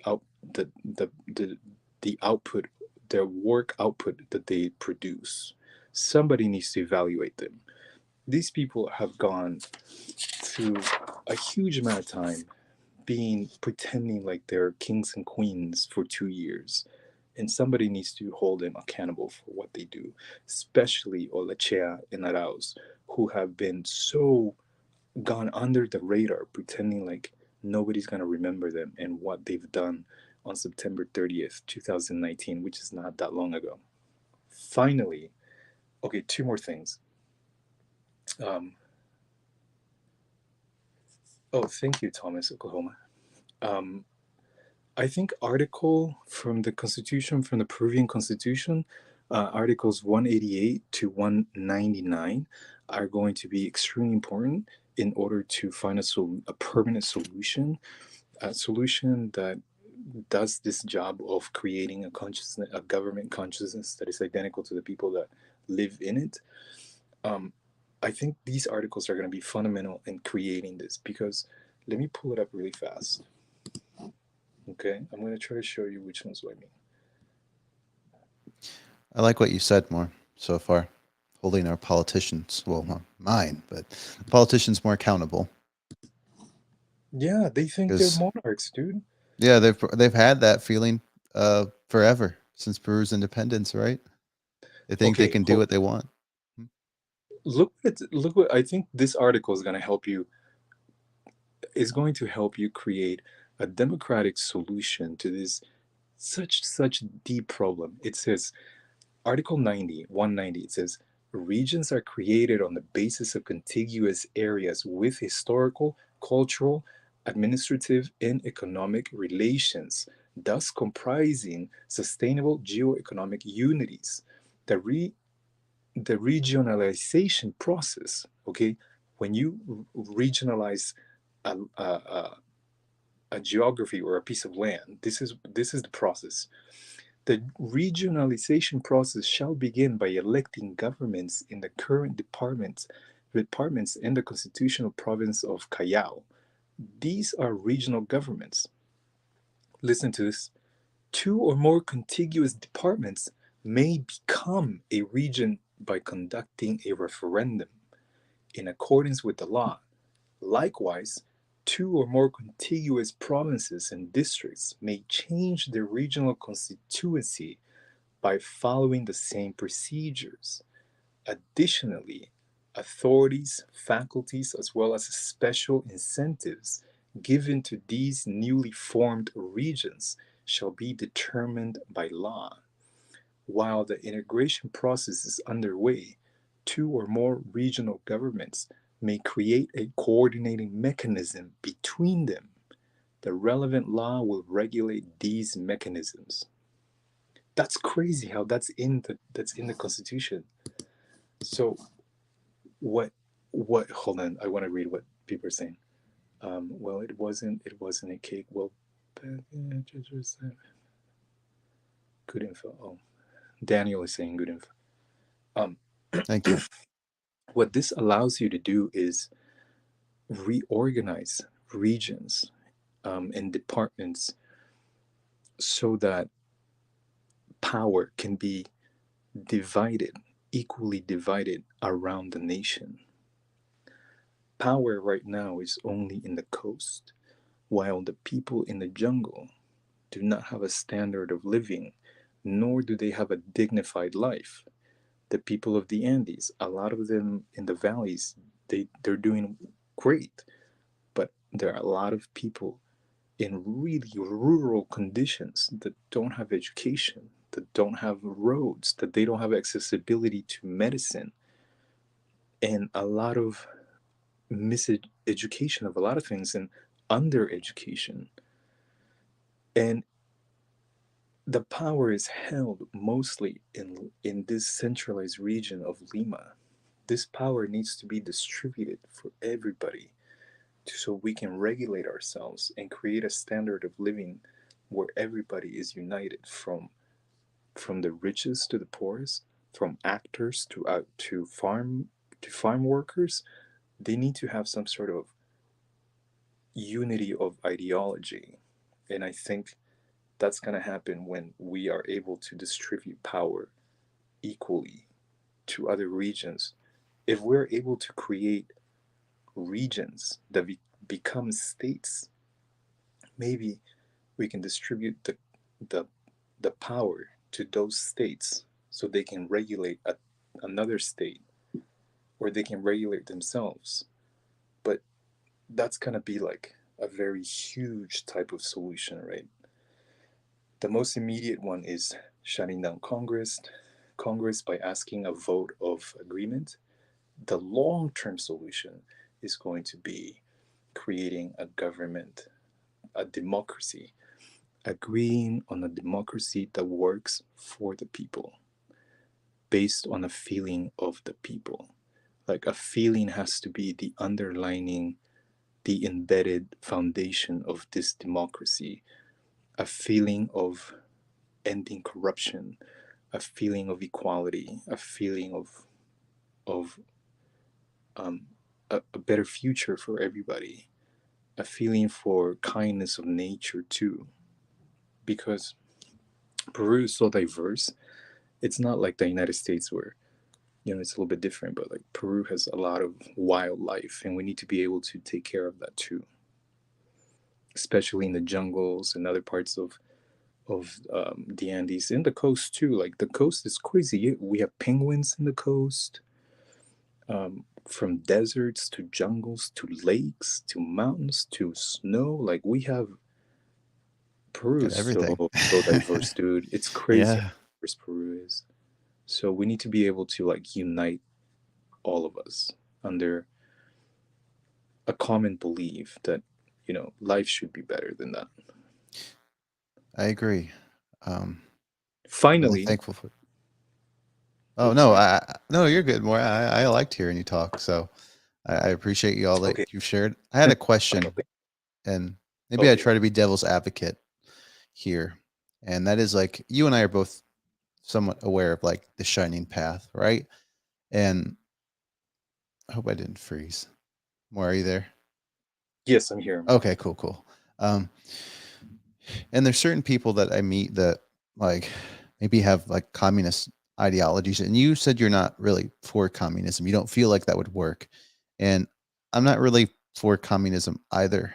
So I'm curious, like, why you would not support that. Is it because of like what we have seen or what we've heard about like the shining path and the terrorism and the deaths of brown like native people that have came Oh from God. that?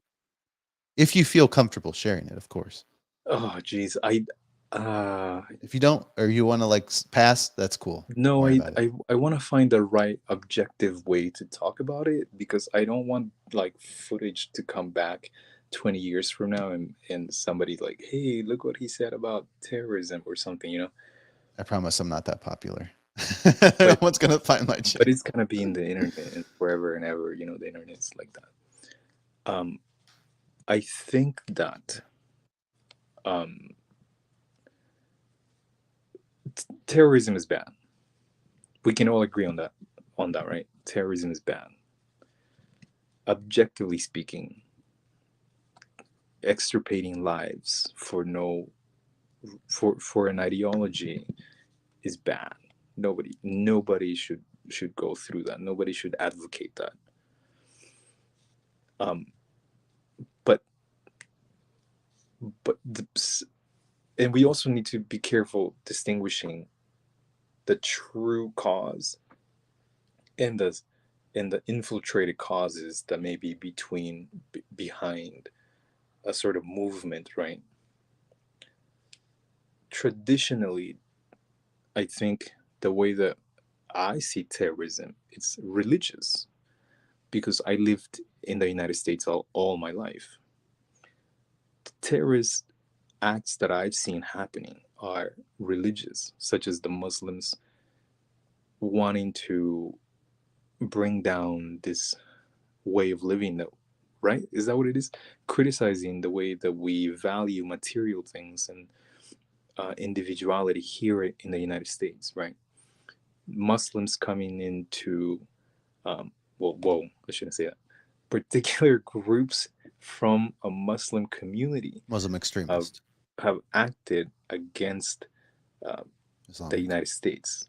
Yeah, I think that's safe to say. Um, in Peru, however, we need to be careful how what words we use, because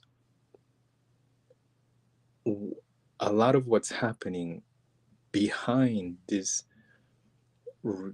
like murderous violent act of terrorism is again um, a group of people.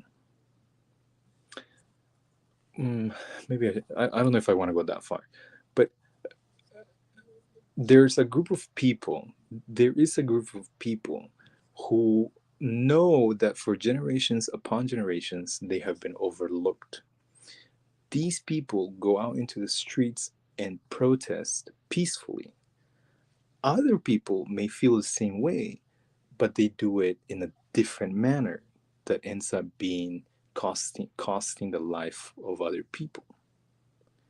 So I think that we need to be careful how we talk about these groups of people and not sure. lumping them together and simply saying terrorists. So it's a lot of that when I think about these issues. But Yeah. I guess I was trying to think of it as a way as like,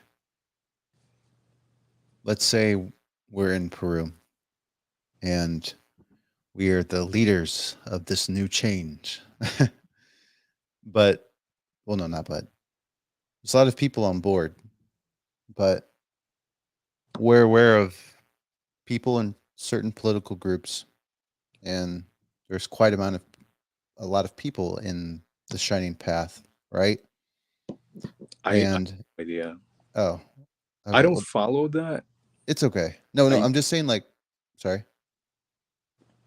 I don't follow that because I feel that it's very, it can go wrong really easily, and I don't. I usually try not to follow it. I know I try to be super objective. There are good people, there are bad people. Sure, There is, the government is not working right. The government should work right. Like very like evaluative and descriptive sort of perspective of Peru. But like in sure. terms of like think about shining path, like I don't know it, but I It's do okay. know objectively that nobody should condone violence or murdering people because of what the way that they believe or anything like that. That's absolutely intolerable and should never happen Yeah, in in the 21st century. But I wanted to go into the last thing, um, my last solution. Okay, yeah, okay. This is the last thing that I'm probably gonna go in depth. I think that Peru has a government, right? Peru has a system of economy that is based highly upon selling resources to other countries. These resources are minerals like gold, iron, titanium, all the resources that you may find in mines in the Andes of Peru. Why? Because the Andes is the result of two tectonic plates coming together, right? You go like this, and you go like this, and that's the Andes. Two plates come together, and that's the Andes, right?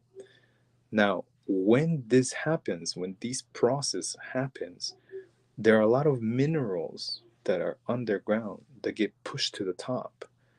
And because these minerals are pushed to the top, humans come along and they want to dig it and they want to use it as resources. Okay?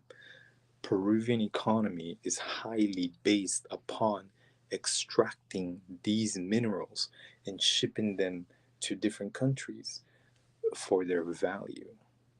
A problem is that resources run out. Now, Peru is huge, but how much digging can you do without significantly affecting the livelihoods of the people and the animals that live there? If you go to Google Maps and you look over Peru, you will see huge, satellite size image that you can see where the mining is thing. It's huge. It's freaking huge. So that creates pollution, that creates death of habitats, and it creates a dependency on resources, right? Now, the world is moving to a different kind of en- pro energy, less like a different kind of energy use, right? We got wind, we got solar resources. So eventually, more and more, these, and I'm speaking broadly, right? Maybe I don't know. Somebody can check me. It feels like these resources are most likely going to be used less. And we're going to move into more of a solar type of situation or a lithium type of situation, right? Now, what do you do when a country relies mostly on these resources that are not going to be purchased or sought after? Then what are you going to do then? You need to have something. Or what do you do when you have exhausted your resources? And what are you going to do then? You need something else. And I think these resources, that's what happens when you rely on resources for your economy. Now, a solution to that would be drum roll gastronomy itself, the food. The food is going to be our solution. The Peruvian food is, I'm just gonna say, is top, is like number one.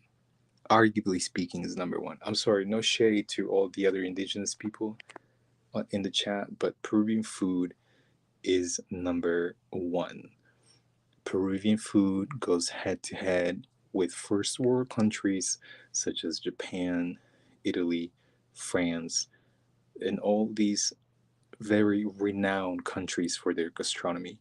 And you know what? Peru always wins the basically the Oscars of food, which is I think a Michelin 5-star thing, right? Like a Michelin award. Peruvian food is one of the most diverse, richest, most flavorful, and it's just so uniting. Like if you look at ceviche, right, which is a metaphor for what should be the case. In the ceviche, you have the coast, which is the fish, the Andes, which are the potatoes and the sweet potatoes, in the jungle, which is like a different ingredients in there. It's like a plate that represents the entirety of Peru in one single plate. Like so, I think that I think that the food is going to be a way of ending or promoting a unity of people and creating a new economy where we can promote our food and have them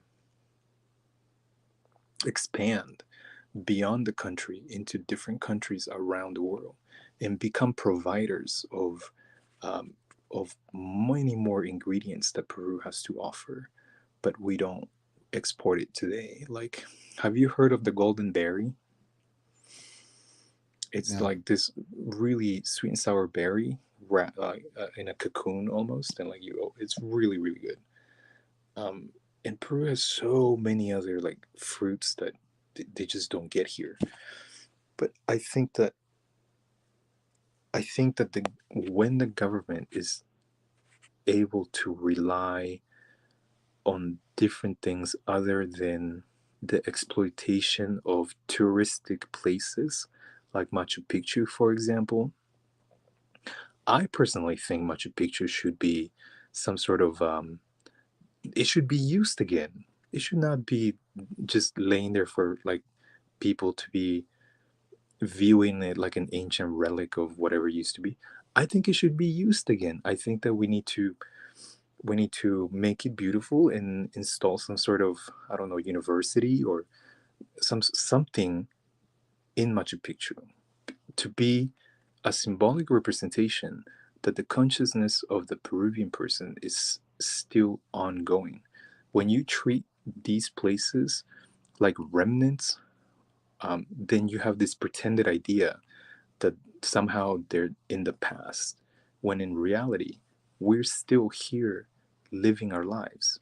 So I think that the Machu Picchu monument needs to be used somehow, either for higher education, a government facility, something that says, "Look, we're alive, we're here.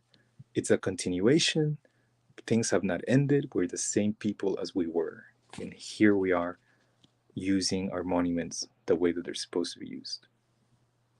So I think that that could be a side thing, but I think that the government needs to promote um, and facilitate um, or food companies or create a district maybe for for food.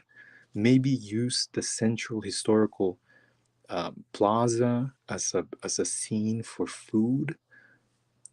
I don't know how many Peruvians may be watching this, how many English speaking Peruvians, but there's this thing called mistura. It's called mistura. Okay, it happens in some region of Lima, and annually people all around Peru get invited to come to this one specific place and sell their food for about 7 days. And they offer from drinks to desserts to main entries to just about everything. And people are just astounded by how good the food is. So, why don't you make that an everyday thing where people are developing new techniques, new recipes, or bringing old ones back? and expanding these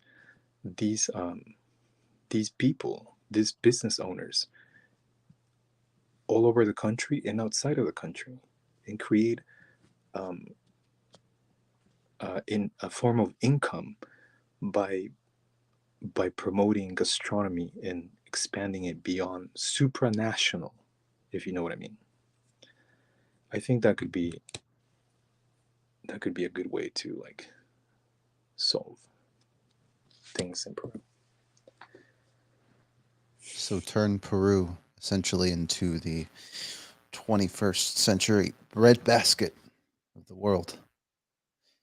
I think we need to bring in Bolivia and come together that way.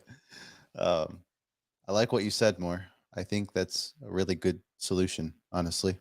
Um, I was very surprised, but also curious about what you said about Machu Picchu as well. Like, why is it lying there? Why don't we do something with it But doesn't now? it feel right? Like when you treat these places as remnants, as tinctures, you're almost saying like this consciousness is dead, or it's in the past and we don't have a relation to it.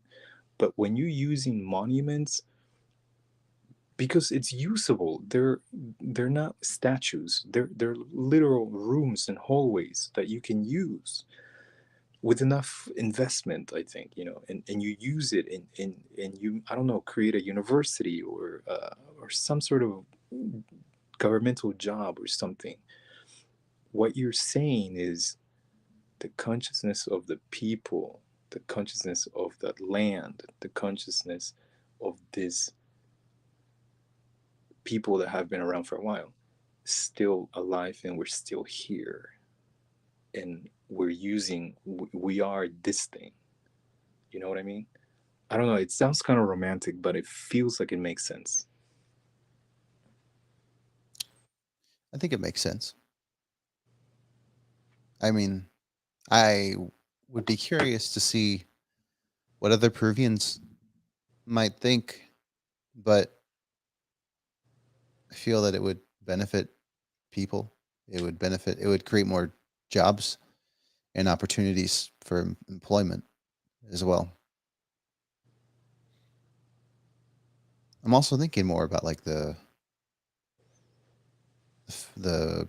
food option in terms of like, you know, well, I like that you said that Peru it does have the best food. I mean, potatoes did come from Peru, so the world has to thank Peru for all the potato recipes, right? Um, so I think that people get could get behind that.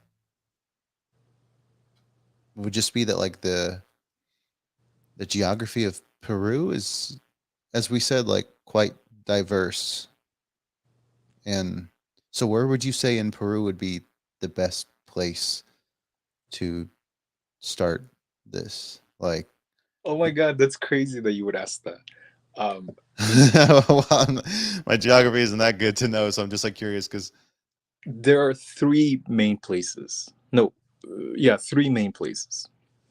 Okay, where you can restart, and I think maybe whoever is, whoever is lounging themselves to become sort of like a political leader or a governmental leader, they should probably take this into consideration, which is the fact that 90% of Lima has not been constructed under an organized urbanization, but rather by invasion of lots of people invading open spaces and making settlement, and later claiming property over those pieces of land. The government did never created an urbanization plan for the city to grow, and they don't consider a lot of things. That's why you have people that build their staircases on the sidewalk, blocking public spaces. People that um, people that park their cars on the road itself, creating chaos, creating delays. because they don't build houses with garage or with space to put your car somewhere, you know. So that's one of them. But I'll tell you which one. Okay, let me go to Google. There are three places where you can do it, and you can tell I've thought about this a lot before. Yeah, I'm glad you did.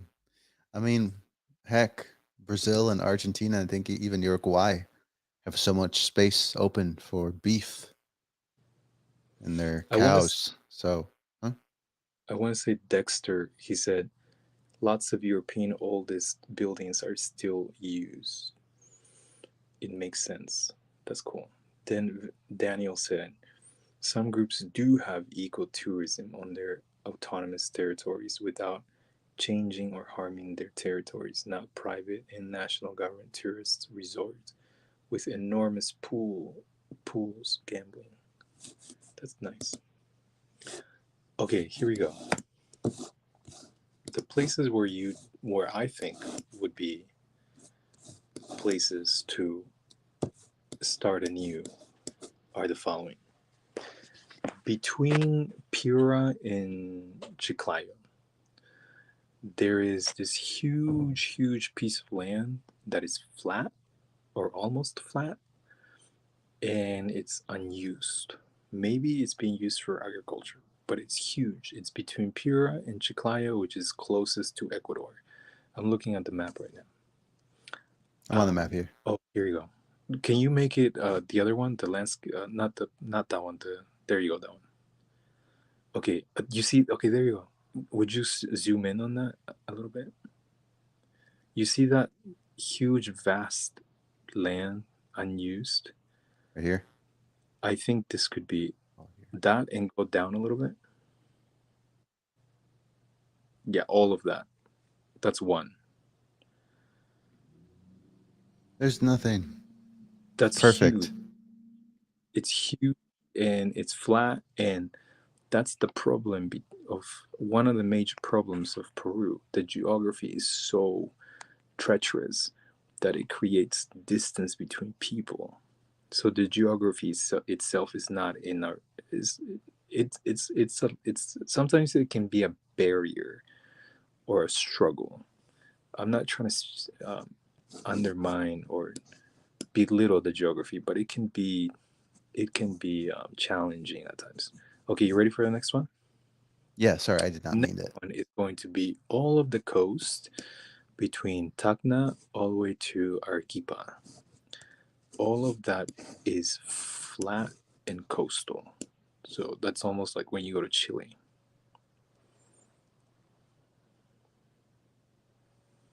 It's lower, a little bit lower, a little bit lower, lower, a little bit lower.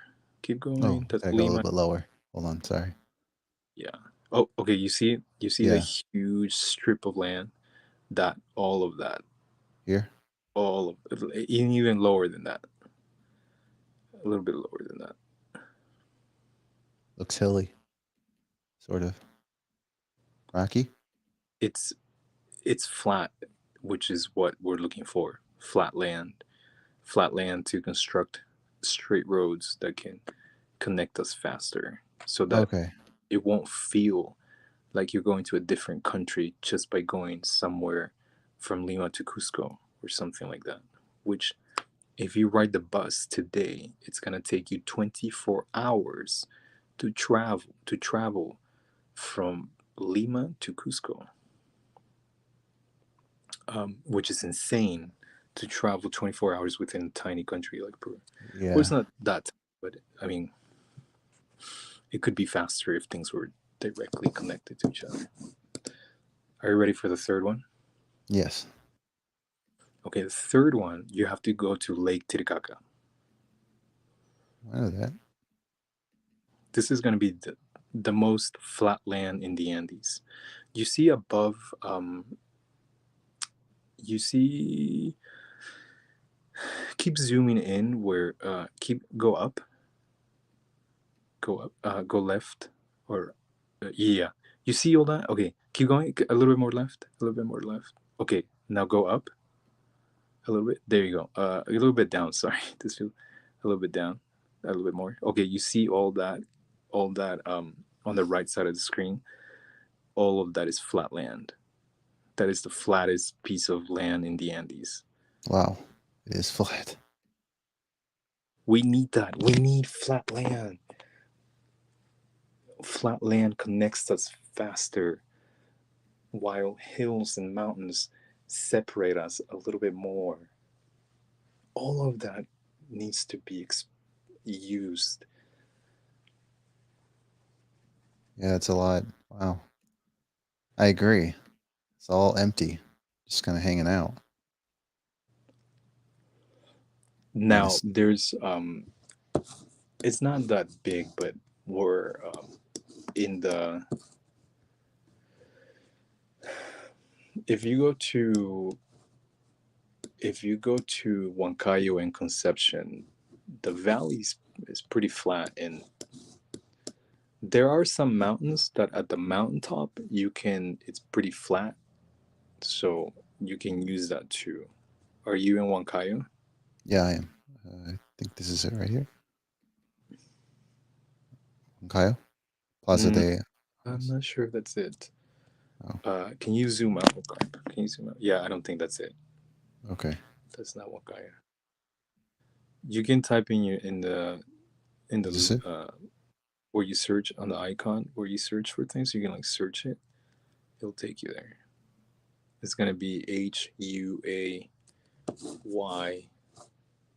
No, not Y. Sorry, Ncayo.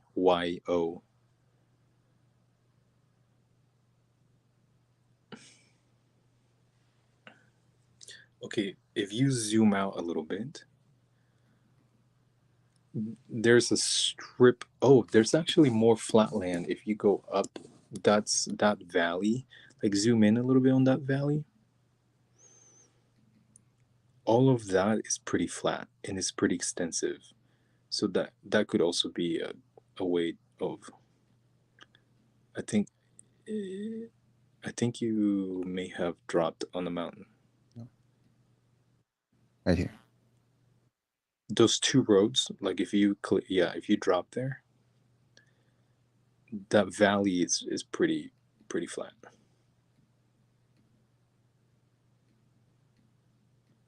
Yeah, you can It's see a it. nice valley. This is a nice valley.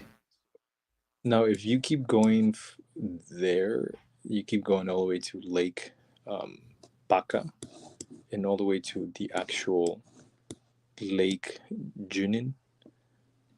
If you go to Lake Junin, which is a little bit more north, there's also flat land there, huge pieces of flat land.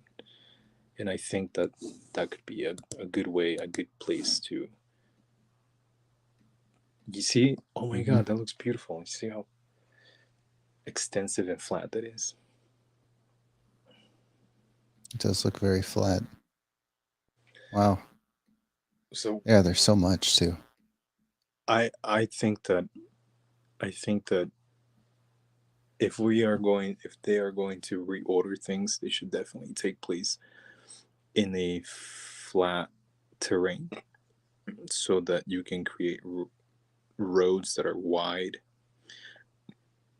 well labeled, and well painted.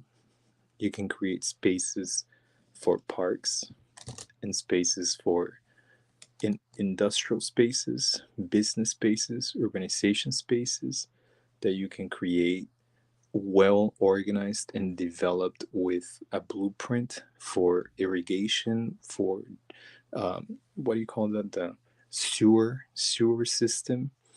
um, all of that needs to be included.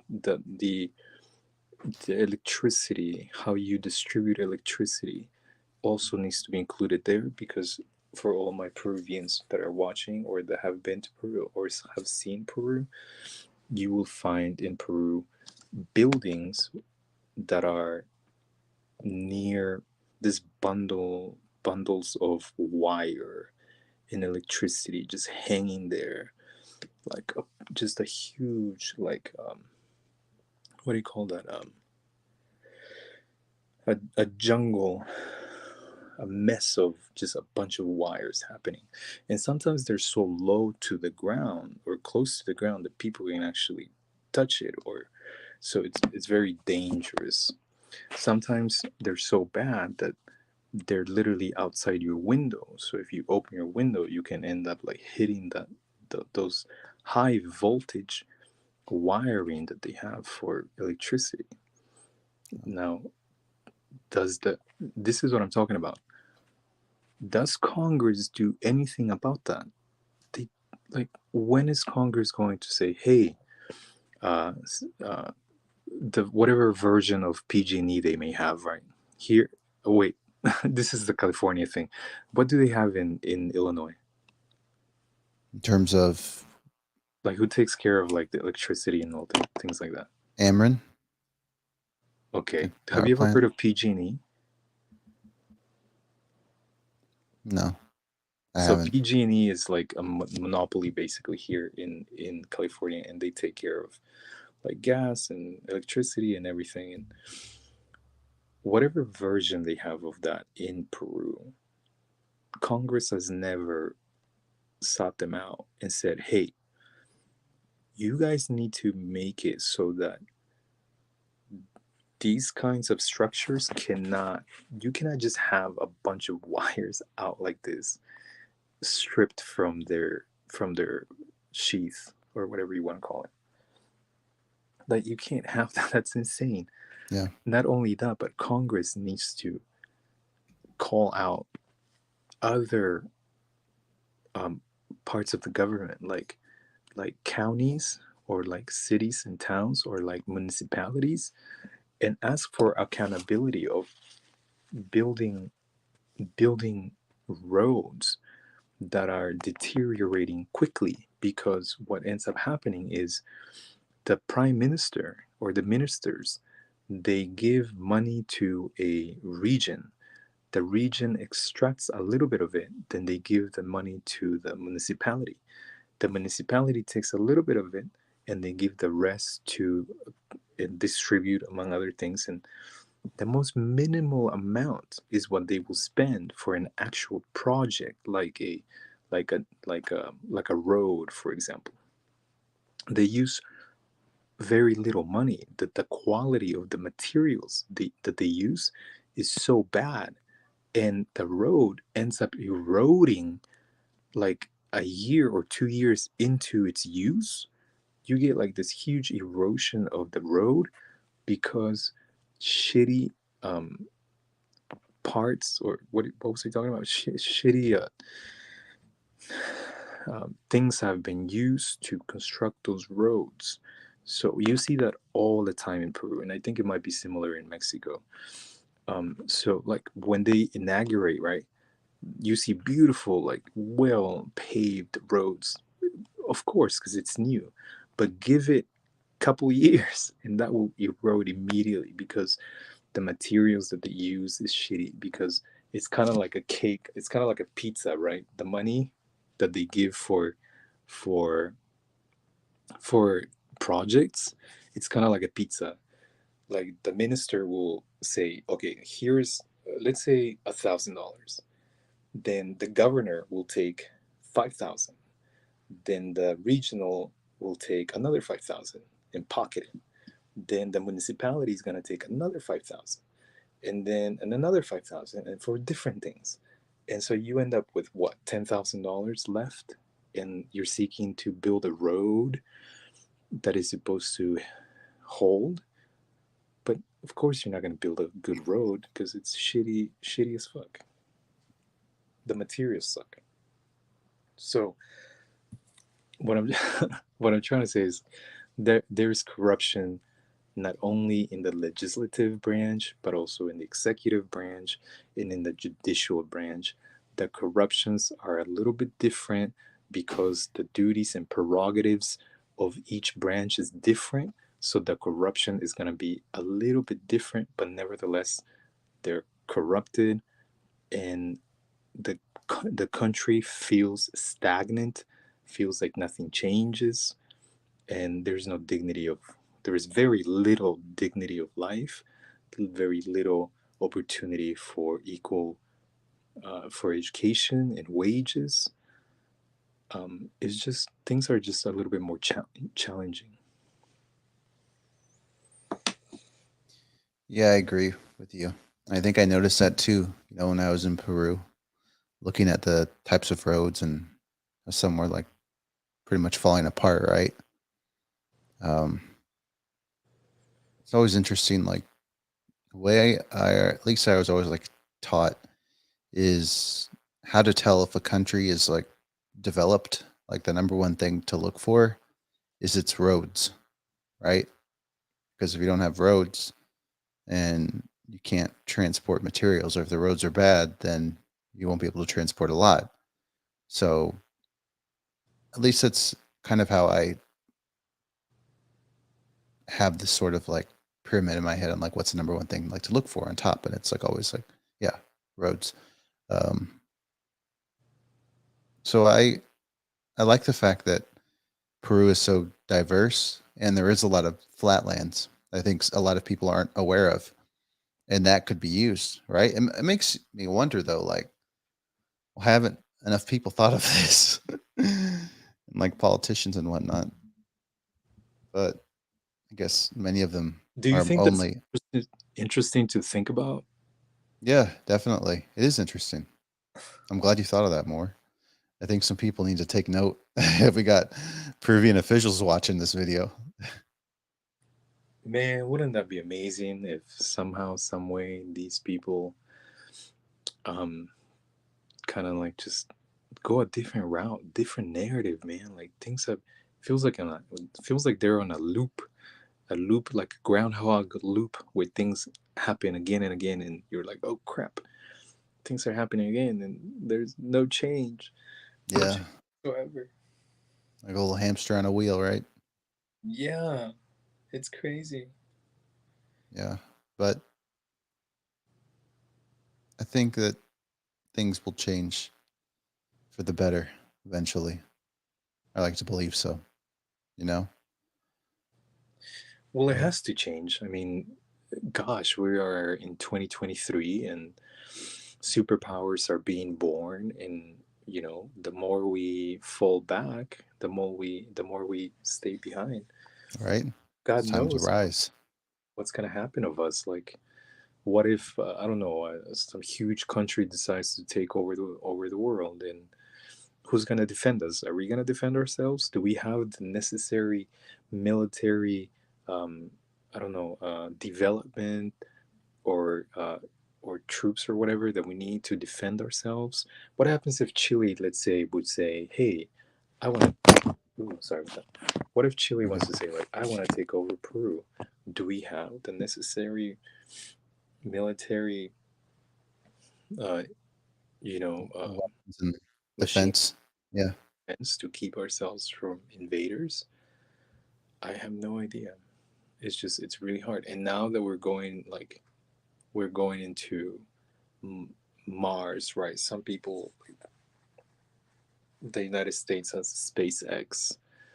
Elon Musk has gone to space, and so has the other British rich guy has gone into space. So it's like the beginning of something new, and we need to be able to keep up. Otherwise, God knows what's gonna be. Could we lose the entire nation? Imagine just losing the entire nation. Jesus Christ, to a different.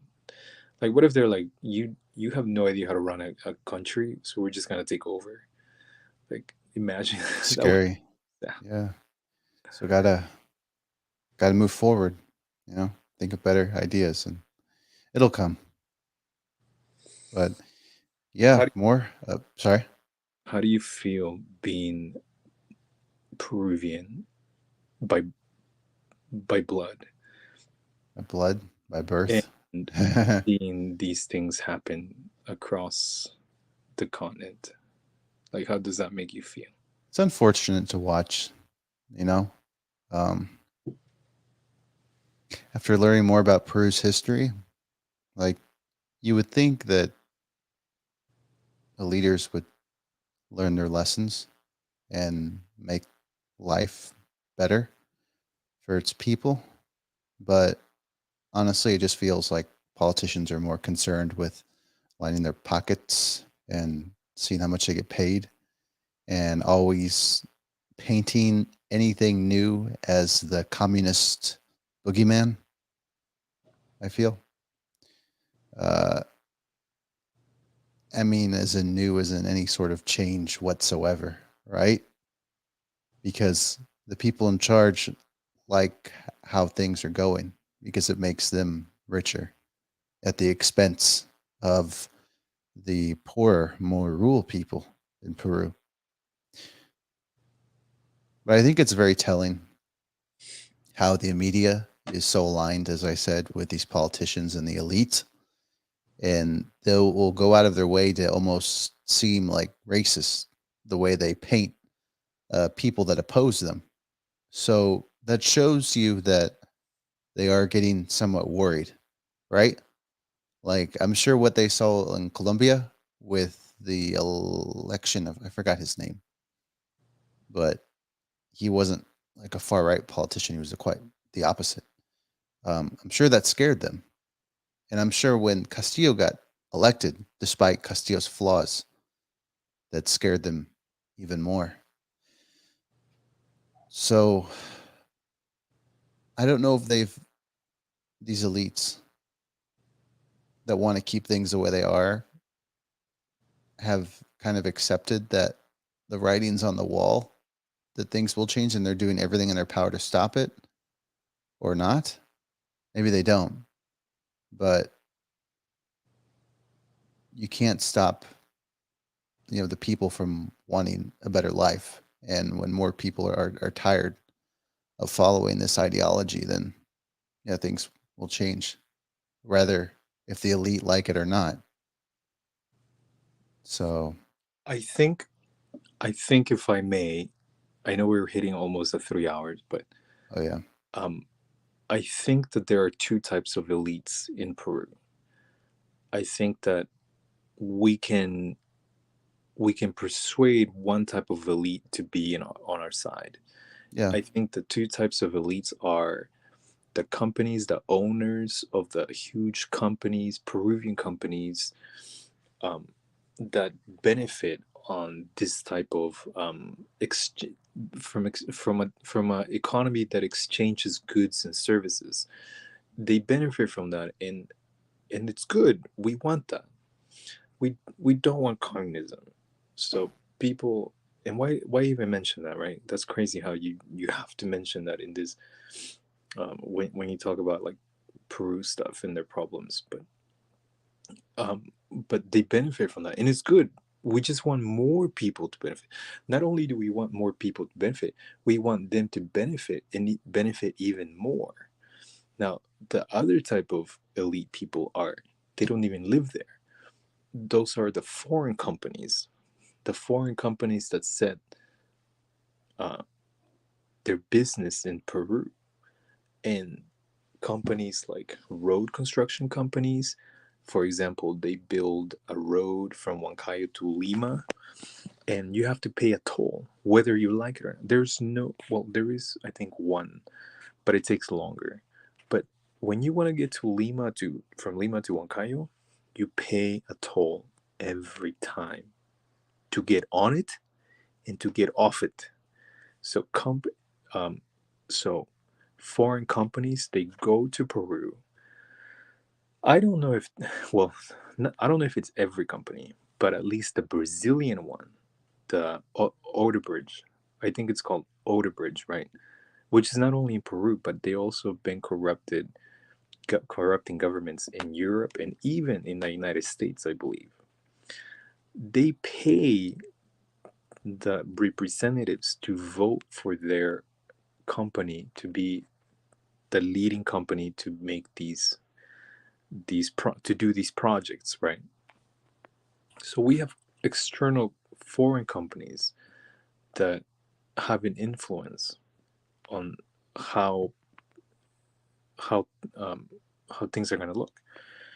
So in that sense, I think there are two types of elites: the Peruvian elites that live there, that have their companies, like, and then the foreign companies that have companies or businesses in Peru, and they run it there.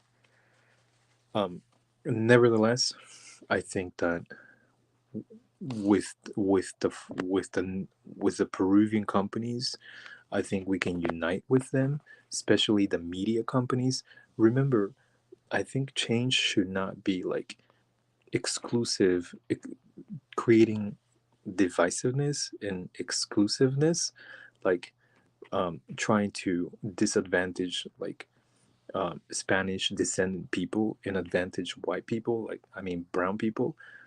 Like we're not purposely trying to disadvantage a set of people. Like I Yeah. think that everyone needs to benefit from a system of government, such as media itself, right?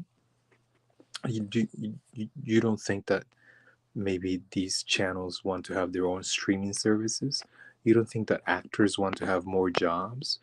That reporters want to have more opportunities for success? Companies that want to distribute to other countries around the world? You don't think that they want to distribute all the ingredients and crops that Peru produces all around the world? Of course they do. They want to make more money. And what makes the native and the descendant of Europeans equal is the fact that Peru, infrastructurally speaking, it blows, and we all get disadvantaged. Even the elite. I mean, the roads suck. If I'm an elite and I want to distribute my products all around Peru, I want the roads to be good, to get me from one place to another, so I can distribute my products, so I can sell my stuff. But not even the elite have that advantage because things just suck. Do you think Latina would want, which is a television, it's a channel or what? It's a broadcast. Um, don't you think that they would like to have more viewers? Um, to have streaming services where they can get paid monthly by the people that can subscribe to their channels. But what do they do instead? They just stream their little news on YouTube. do you see Yeah. do you see MSNBC? I think MSNBC also does that. But they have their own streaming services where people are paying monthly fees to watch movies, to watch I don't know, comedies or whatever. That doesn't exist in Peru, and I don't think it exists in a lot of Latin American countries. Like not even Mexico has that. But I'm sure actors want to broaden their horizon. I'm sure actors want more jobs. I'm sure singers want to go abroad. I'm sure a singer would want to fill up the national stadium, um, and do their bid in the country, not have to go to Puerto Rico or Miami to become famous. We're all in the same boat, man. And that's the thing. Like, we need to be careful that to not create like a narrative where like exclude others so that way we can Sure. be better, but rather infrastructurally speaking, we can all unite in a single idea, unite to make things better, better living conditions. After all of that is taken care of, then we'll discuss, same-sex marriage, abortion, weed, or things like that. Yeah. No, you're right. More. And I wasn't trying to like make the elites out as like some boogeyman, even though maybe it seemed that way. And I understand the importance that they play as well. I guess I was just kind of referring particularly to the ones that kind of help fund like politicians, right? Like especially with the ones that in Congress that really don't have the best intentions for the people. No, I wasn't trying to like single out all of them, and I understand the importance of having them here as well. And it's important that we all find a solution that betters everyone, right? Rather if you're an elite, white, black, or anyone else, um, this is for all of us to benefit from it and move forward to have a better life. So That's what's up. That's the narrative that is going to unite people when we all benefit from a better infrastructure, from the rich actors and actresses and singers and directors and television company owners to the farmer in the deep jungles of Peru. We all need to benefit from each other, Yeah. from a system, from a democracy that represents us and our needs, and uh, something like that. I think that would be a good rhetoric for whoever wants to run for president. Mhm. Yeah. Yes. I agree. Um, I think. Well, more. Did you have anything else you wanted to add, or we can No, finish I things up? think we're. I mean, there's always more to add, but I think we're good for this stream. It's Yeah, we went into deep thinking. we did. Indeed, we did. I think one person had a question. Is like, can you guys talk about the New World Order that will impact native countries? If we weren't at the 3 hour mark, perhaps we could, but I would need to familiarize myself with the New World Order. Um, so maybe I will try to answer that another time. Um, but did anyone else have any other questions before we sign off here? I guess I could post a stream if we want to chat it up a little bit Yeah, after. why don't you do like an after party? Maybe I Yeah. Spiral Web sounds. Are you Peruvian Spiral Web? Or yeah, just invite anybody who has something Yeah. to add. I mean, Yeah.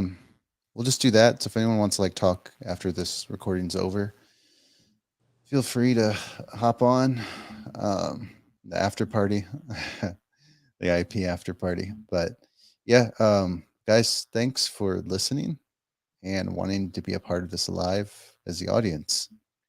Your comments are always welcomed and Mac, appreciated. click on this. Just click on the link. Somebody said how to join StreamYard. Do I have create? No, you don't have to create an account. No, you don't. You just have to click on it and you'll get in. But yeah, I think we will just end the recording now. But yeah, more as always. I'll talk to you after this is over. But thanks for joining in, and thanks everybody for wanting to talk. I hope you all have a good night, good day, or good morning. So see y'all later.